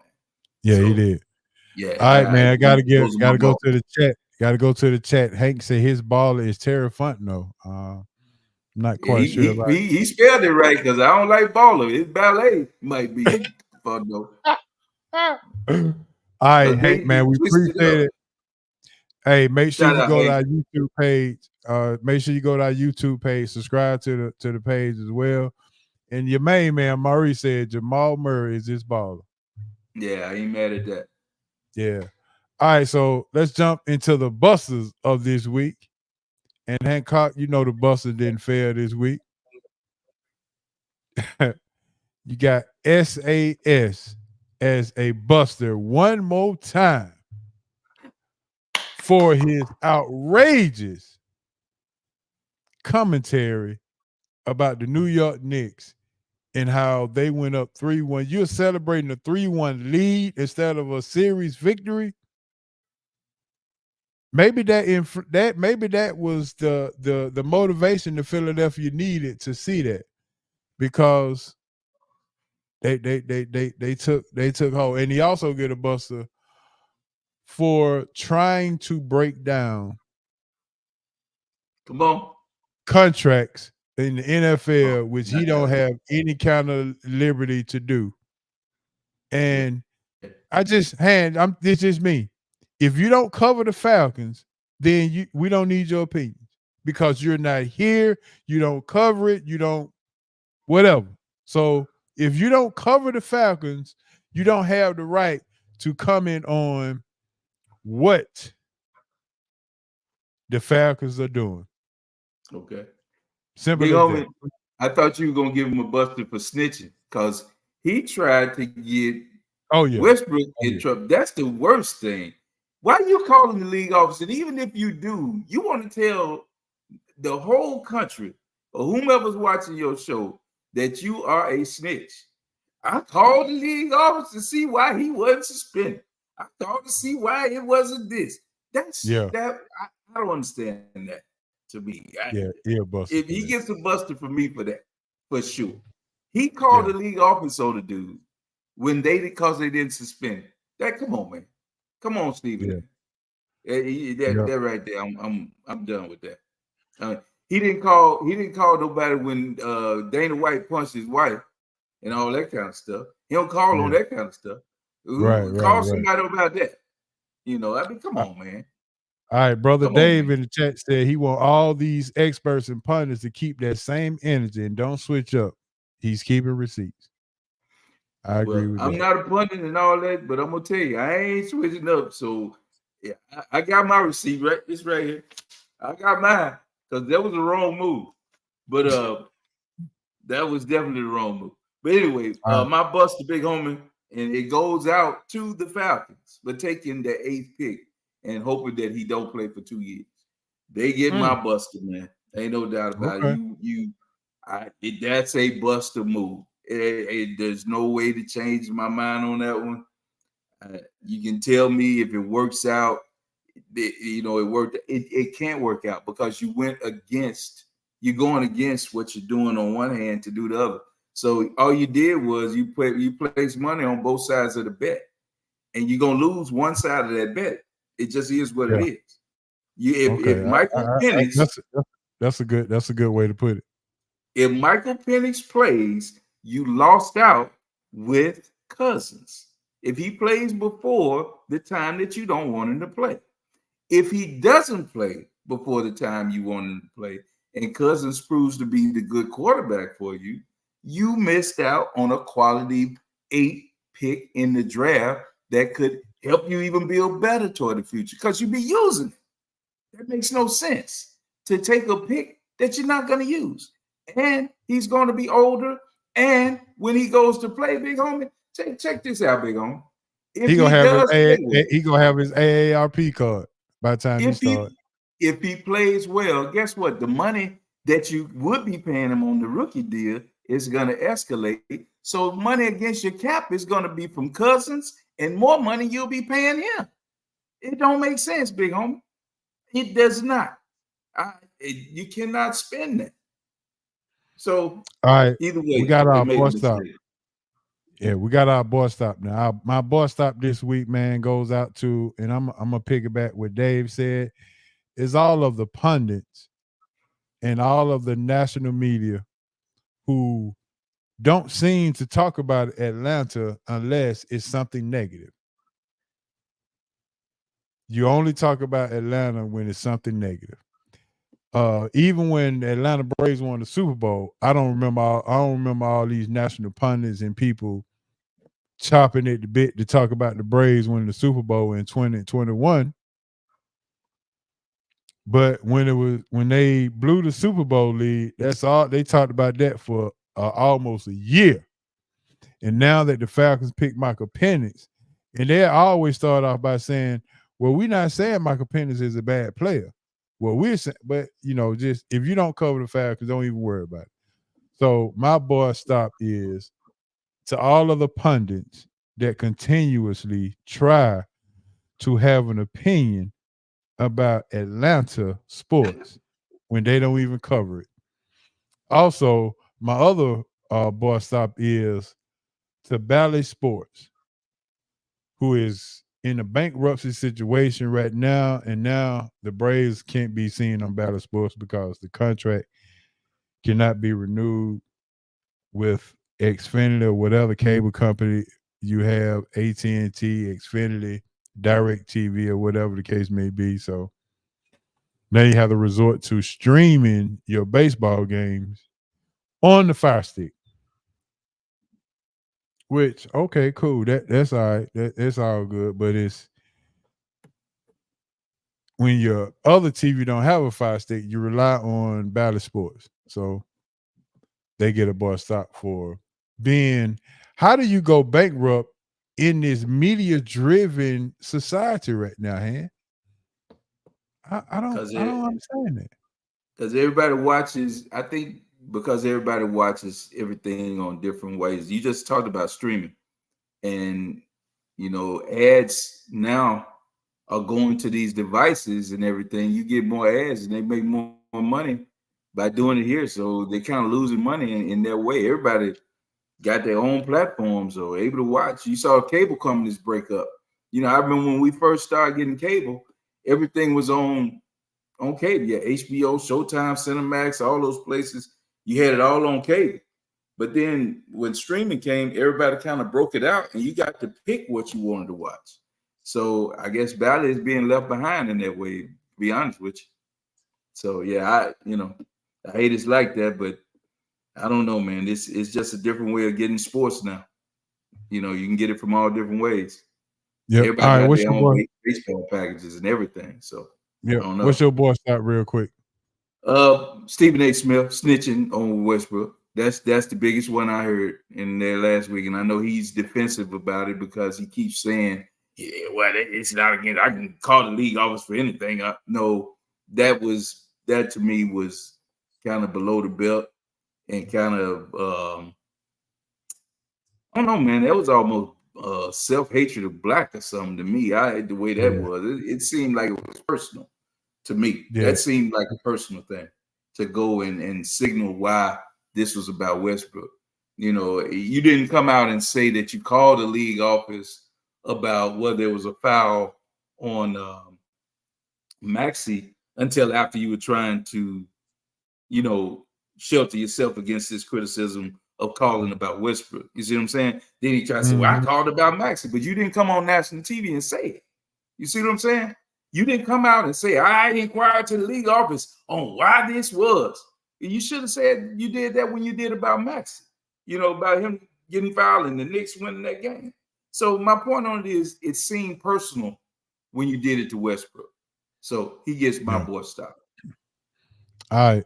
We're gonna go ahead and turn the page. We'll get to our roundtable discussion. Yes, sir. Our roundtable discussion is sponsored by Bo Bell Basketball. Bo Bell Basketball is the place to be if you're looking for some improvement in your basketball game. Go ahead, Bo Bell. 3 different locations. You got North, Midtown, and South.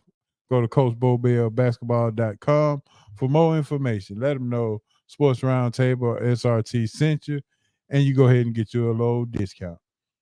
All right, Big Homie, we got it. We got to talk about it. Off-season NBA talk.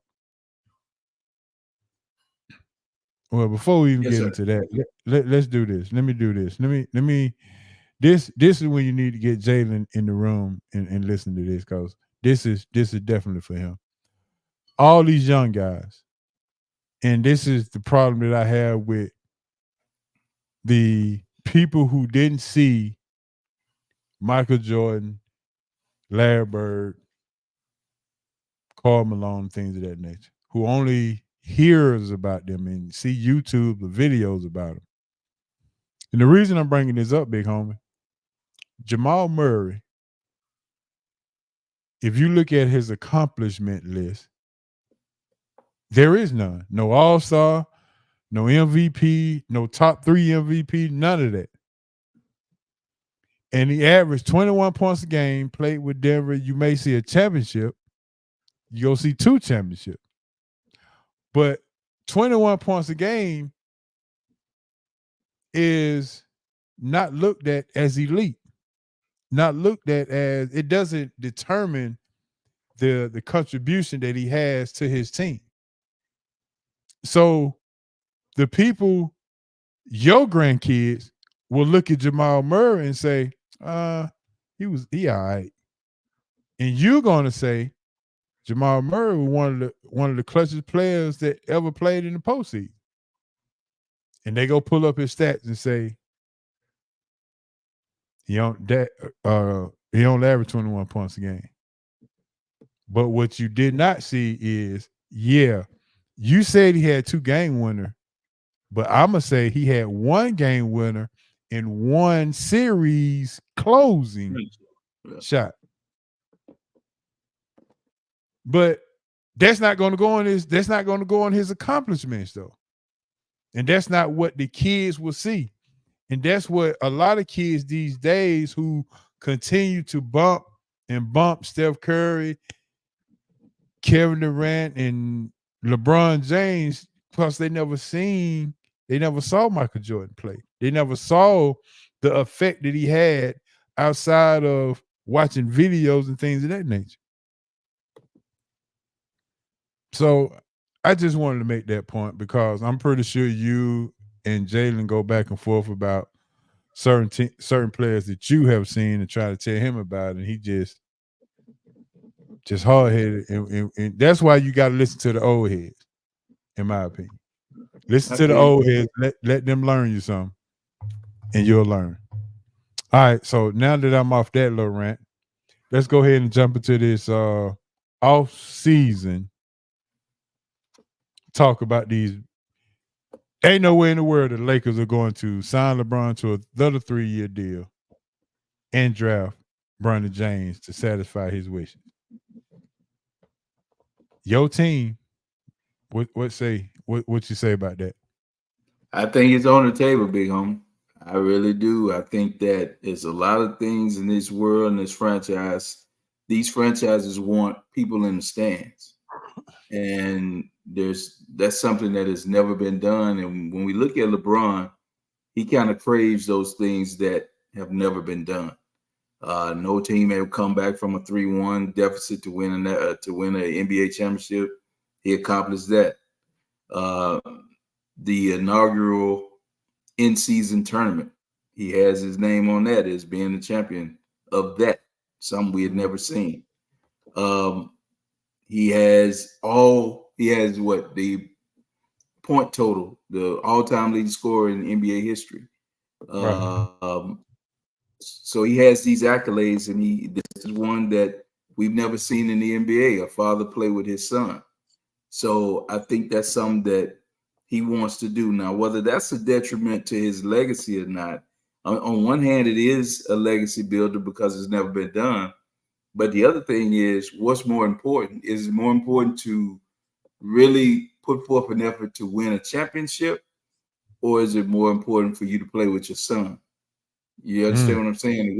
What are you Yes. doing? Why are you still here? And what are the organization? What is the fan base going to feel? Are they going to be really all in, saying, "Yeah, we got a chance to win, and we got to see a father play with his son, the greatest player that we've seen in this era, play with his son." Is it worth it? That's my point. And one question that I was asking you: is Bronny worth this?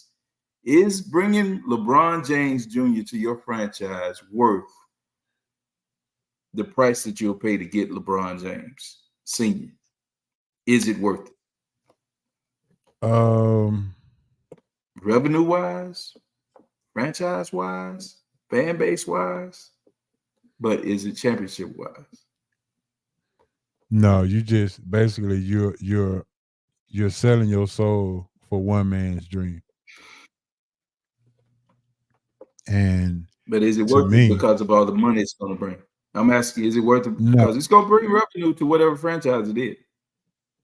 yeah, it'll bring revenue, and I guess the only way you'll say if it's worth it is that you know the number that it ends up bringing. But I would say this: Bronny James, though he had the stoppage of play with the heart condition and things of that nature, but he hadn't really shown me that he actually wants to be an NBA player enough. I mean, his dad shows more of an inspiration for him to be in the NBA than Bronny James shows. So, Do you think that's it, or that it's so hard to measure up with the talent of his father? Because if he wasn't, do you think, when you look around the league, are there players in the league right now that you can see him becoming or being close to at this moment?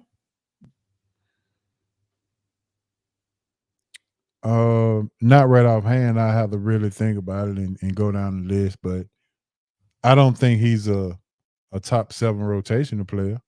Not in the NBA right now. Okay. And that's going to be the key. That's the question right there.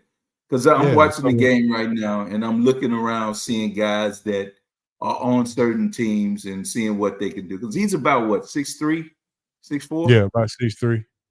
Okay, 6'3", 6'4". He's now have a full year to play with, recovering from that heart thing, which is good. Hopefully that's all past him. But I'm looking and I'm watching players play out here like I'm watching on the Miami Heat's team right now. There's some players out there that I'm watching. I'm like, well, I think he can play if he's playing. The problem is that the name on the back of the jersey won't measure up to what the expectations will be. You understand what I'm saying? Yeah. Because watching him, I think he has a good basketball IQ. I think he has the body. I think he has the athleticism. I think he has everything it needs to be an NBA player. But the problem he has is that his dad is LeBron James. Mm. And I think that overshadows a lot because when I was at Patty Mills, I'm watching Patty Mills play. You can't tell me he can't fill a suit and do what Patty Mills doing. It's players in this rosters. When you look around, you're like, shit, why can't he play? It's just that his name happens to be. You need to change his name Mustafa or something. Become Muslim so they won't identify him. Because that's Yeah.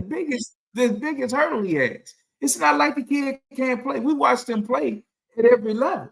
And you can see basketball talent. And I think, like I said, I think he has an NBA body. But he Is it has that. unfair? Is it unfair expectations? Exactly. That's the biggest thing, Big Homie. Because I'm telling you, he can play. I believe he can play. I watched him play. He can play. But he can't play like his daddy. And hell, none of the NBA can play like his dad. That's the thing. He just happened to be related to him. Yeah, I agree with that. All right, real quick, Trae Young Does he get traded? Is he with the Hawks, or he's not with the Hawks? Started the training camp.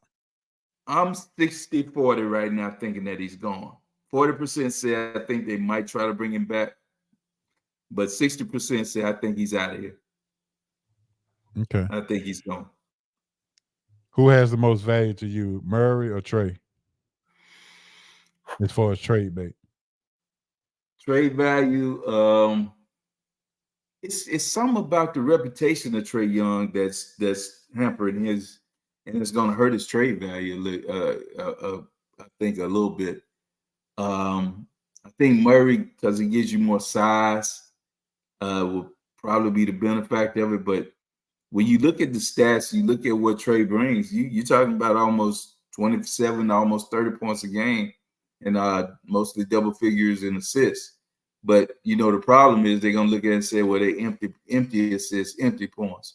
They don't help you win. That's the detractor right now. His numbers dictate superstar money, or at least above average star money. But are you really getting that for your franchise? So it's a hard sell, man. And I think they're not. What's going to happen with the Hawks is that what you deserve to get back for a pick that high, that has averaged everything he's averaged and been an all-star, I don't think he's going to be able to command back for your franchise. You see what I'm saying? I think it's just not going to, you're not going to get the value that his numbers and his status dictate he should get. Right. So they're going to come out on the losing end. All right, let's switch gears real quick because I got some fun bad questions, and we'll go for 10 more minutes. Deion Sanders of Colorado Buffaloes had a spring game this past weekend, and it was 20+ thousand less than last year's festivities. Is it wearing down? Is it wearing out? Is it kind of simmering down? Or as you like to say, has the water seeks this level for the Colorado Buffaloes hype? Right. And water has kind of seeked this level in a sense. They had such a thud at the end of the season where they, it started out with the big wins and with the talk of college football, talk of sports. It's hard to maintain that. You know what happens, big homie. When you are the top, you look for detractors. And there's been so much negative stuff going around now with the players leaving the program and everything. I think that started to wear thin a little bit on the public. So I know he needs the football season to start so they can get a win. He needs to win. They need to win some games because he's losing all the momentum that he gained from last year. He brought a lot of money into that city and a Boulder and brought some prestige to the franchise, to the athletic department. But Deion is wearing thin on people that don't associate with him on a daily basis. If you're in the camp, you're in the camp fully. If you're on the outside, you look at it as too braggadocious, too in your face, unapologetic, too black. Let's just be real about it. Yeah. Excuse me. And he brought in, Warren Sapp. Certain people don't like that. That looks bad. And now even the thing that is going back and forth with players online. Somebody brought to my attention today that he's bickering back and forth. His son is bickering back and forth. It just looks bad, and excuse me. What they should have done is taken what Michelle Obama said, when they go low, you go higher. You stay away from that stuff. One thing that we've always noticed, and I'll bring this in, how many times you seen Beyonce go back at people because they say something derogatory to her? She don't do that. She let the fans do all that. You don't see her go online and say nothing. She got that beehive. Right. She got it. And believe me, the fan base of Colorado would have took care of Deion. You don't get on there. You have to stay above the fray. What happens when you look at Kevin Durant and how much negative stuff that he takes because he's back, he talks back on social media, goes back at it with fans. You stay above that. You understand what I'm saying? You don't go down to their level. And that's what they're doing. They're bringing the program to a level that they shouldn't right now. I just think that, social media can be a detriment, and in this case, I think it's hurting this program. Okay. So we both agree.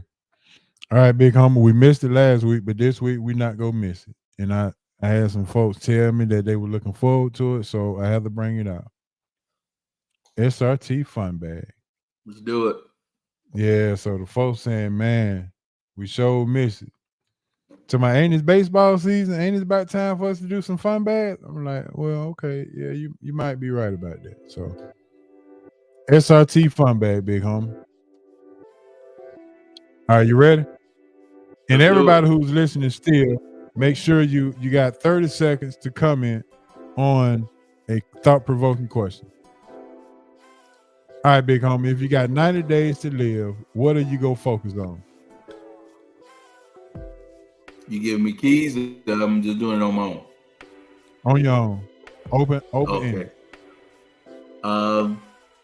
Focusing on, first of all, just spending that good quality time with my family. I guess trying to make sure that I leave something in this world that leaves an imprint, some type of legacy, and to some extent where people remember who I am and what I did, and hopefully I treated most of everybody right. And then the other thing is just have fun, big homie. Probably seeing some things that I hadn't done. Maybe try to go catch a pro playoff basketball game that I've never playoff basketball game I've never been to. Things of that nature. So just try to get some things in that I hadn't done. Do some bucket list stuff. Okay. I can't agree with you more. So bucket list stuff and spend time with friends and family and reconcile some things that may have hindered me from the past. And right. I think that'll be it. All right, second question. If you had the best chef in the world, what meal would you ask them to make you? Ooh, big home, I'm a simple man. Okay.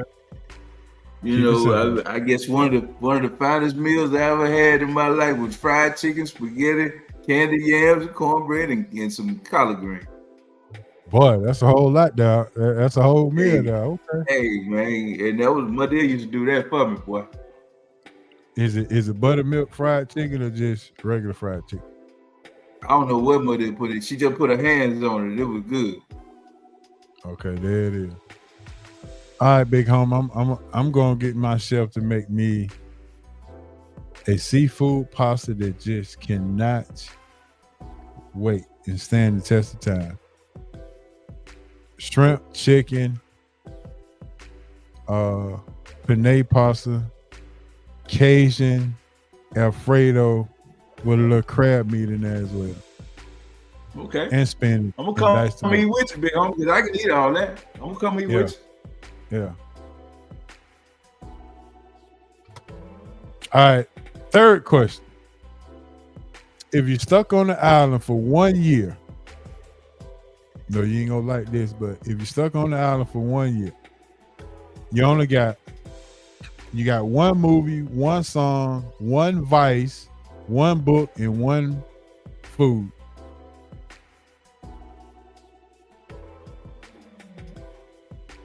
Stuck on one movie. One movie. Give me the movie. Now this is the one thing you can do. You gotta. It's on repeat. Only one movie. Godfather. Okay. That's the movie. You said one song? One song, one vice, one book, and one food. One song would be, I guess, what's my favorite song? One of my favorite songs is Reasons, Earth, Wind and Fire. Okay. Look at Trey said some red snapper oxtails and some king crabs and some scallops. You were talking about the chef. Yeah. All right, so movie, song. What's that, vice? Yeah, what? Give me one vice. I'm gonna start smoking weed, big homie. So I'm gonna have some weed. I just knew you go turn up that Crown Apple Peach or Apple or something like that. No, man, we're gonna be in the tropics, so it's probably gonna be too hot. I'm gonna get some weed. Okay. That's gonna be my vice. I'm gonna start when I get on now. There you go. One book and one food. Oh, one book and one food. My book would probably be how the hell to build a boat so I can get up off that island. Okay. And you said my food? Yeah. Food would be shrimp and lobster, crab, stuff like that I can get on the island, I guess. Okay. Yeah, it'll work. Pretty good. For me, it's gonna be the movie. It's gonna be, I say, Players Club. It's gonna be my movie. Okay. Players Club gonna be my movie. My song is going to be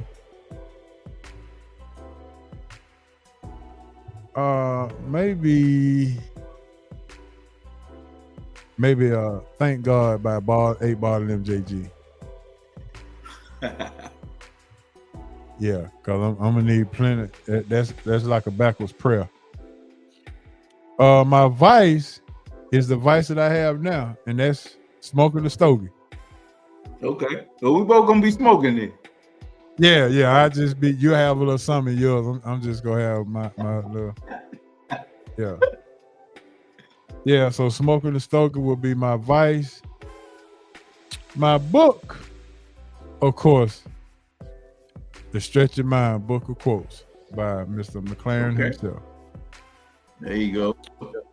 Well, actually, I might be writing part 2 to that, volume 2. And my food would be crab legs. Yeah, crab legs. All right, what is a sign that you are getting older? Is the next question. Man, my knees, man. Just driving, getting out the car. Yeah, I know I'm getting older, big homie. Take a minute to get out the car. Yeah. I would say the ability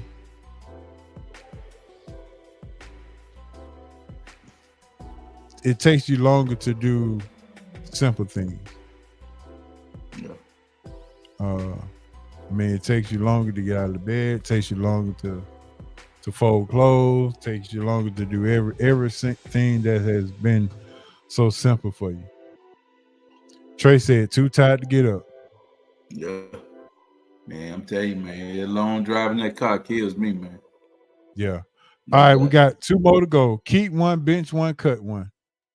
If you was in the IT field right now, in the tech field, which they all talk about, which would you study? Web designing, app development, or just straight fixing computers? Maybe app development, man. Because it seems like new apps come out constantly, man. So I'll probably be in that. All right, that's what you go keep, because it's keep, bench, and cut. Oh yeah, okay. Yeah, that would be the key. What was the next one you said? You said web designing and just fixing computers. Web design would be 2. I would keep, and I would bench, and then I would fixing. That'll be the last. We get rid of that. Yeah, we cut that. All right. I would keep apps, bench. I'm the same way with you. Keep apps, bench, website design, and then I would cut, fix computers. I mean, I already do that today, so no biggie. Last one.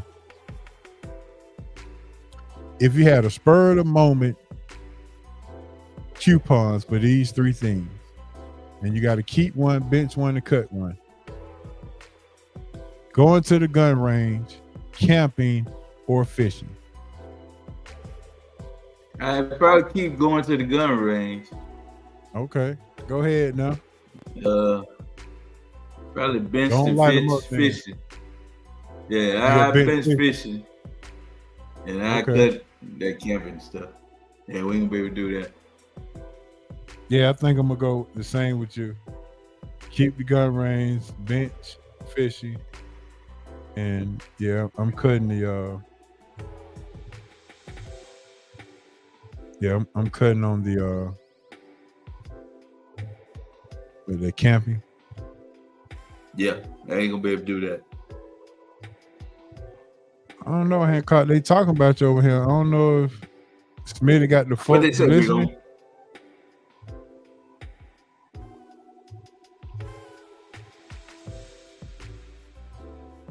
I guess they talking Okay. about the Falcons on the YouTube channel.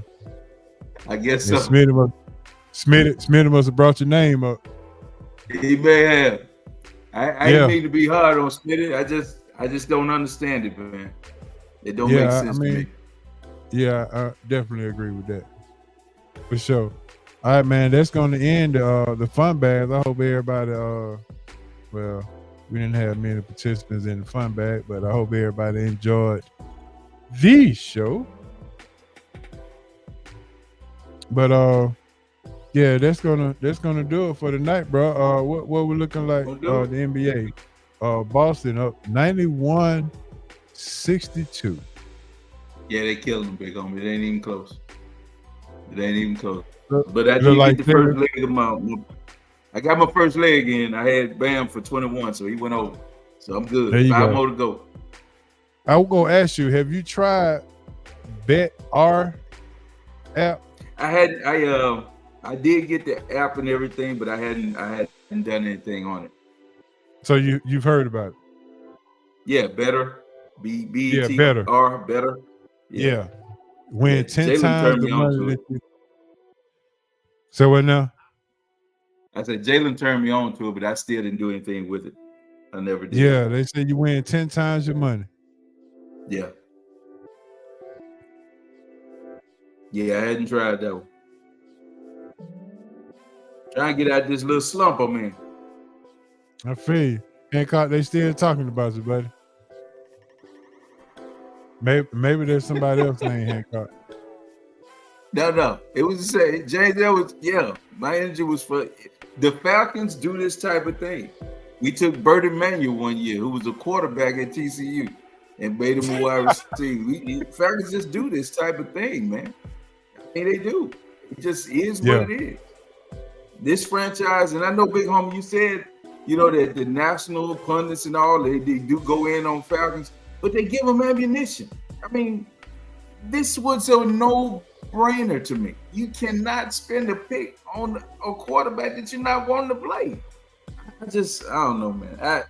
When you do stuff like this, when you sign players with the Hawks that don't belong, like Pano Medela, you go sign him, you draft him, you draft Lancaster, whatever that boy name was. Not Lancaster, but you know what I'm talking about. They going in on you, buddy.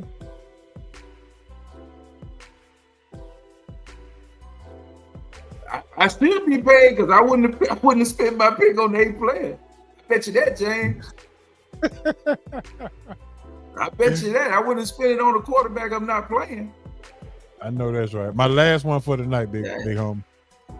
Would you rather have a superstar in the playoffs? Would you rather have a superstar that's constantly hurt, or 3 role players that you know you can count on is go play? Wow.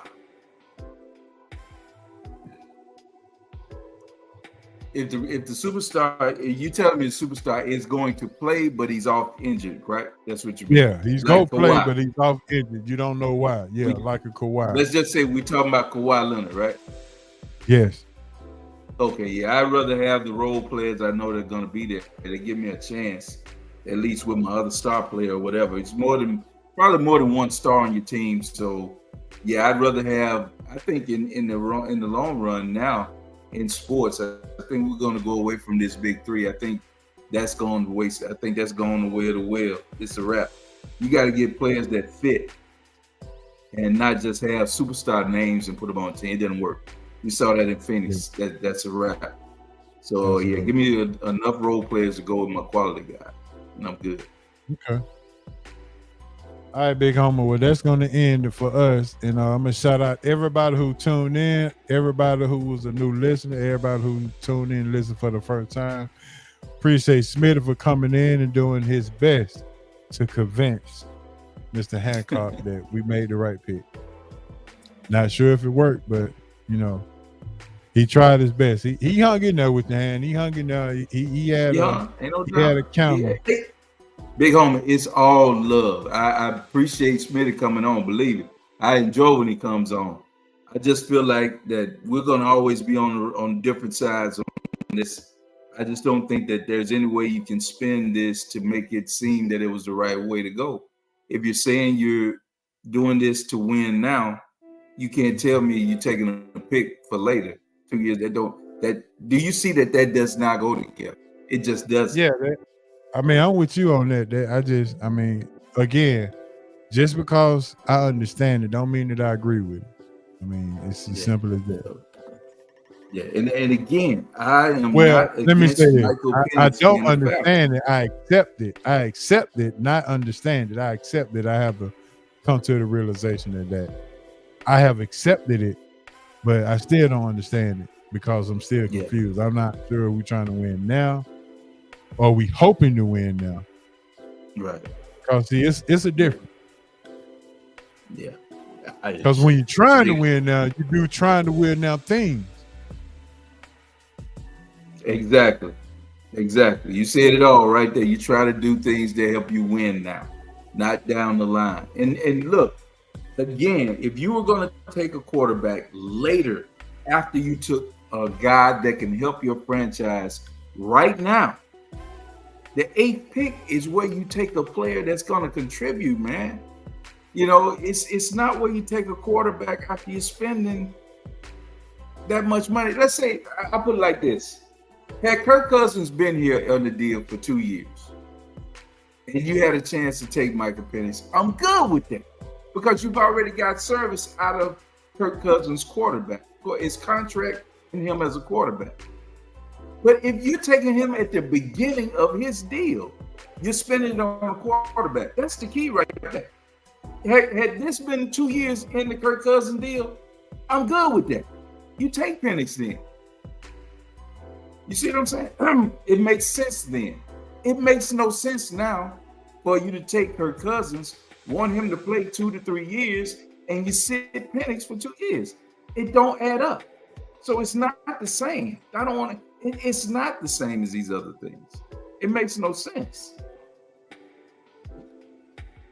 It don't add up, big homie. It just don't. I agree.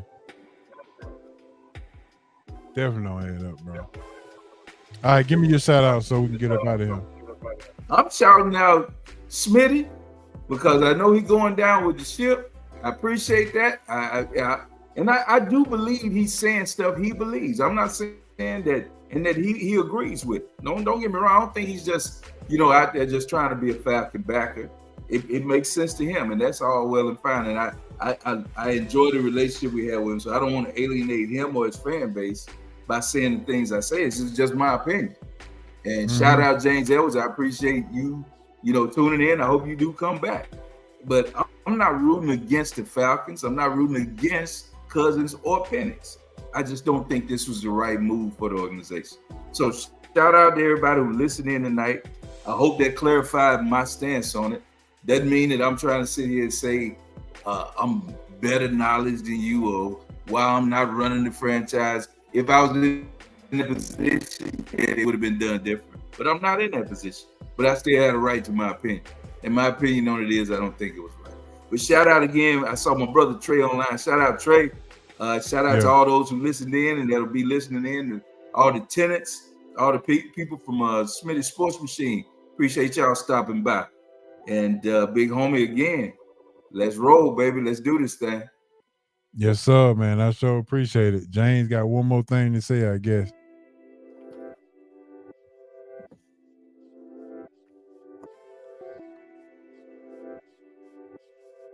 I can't read the other part of the banner. It said the pick you made, what? Pick you made can either rise up or kick rocks. Your choice.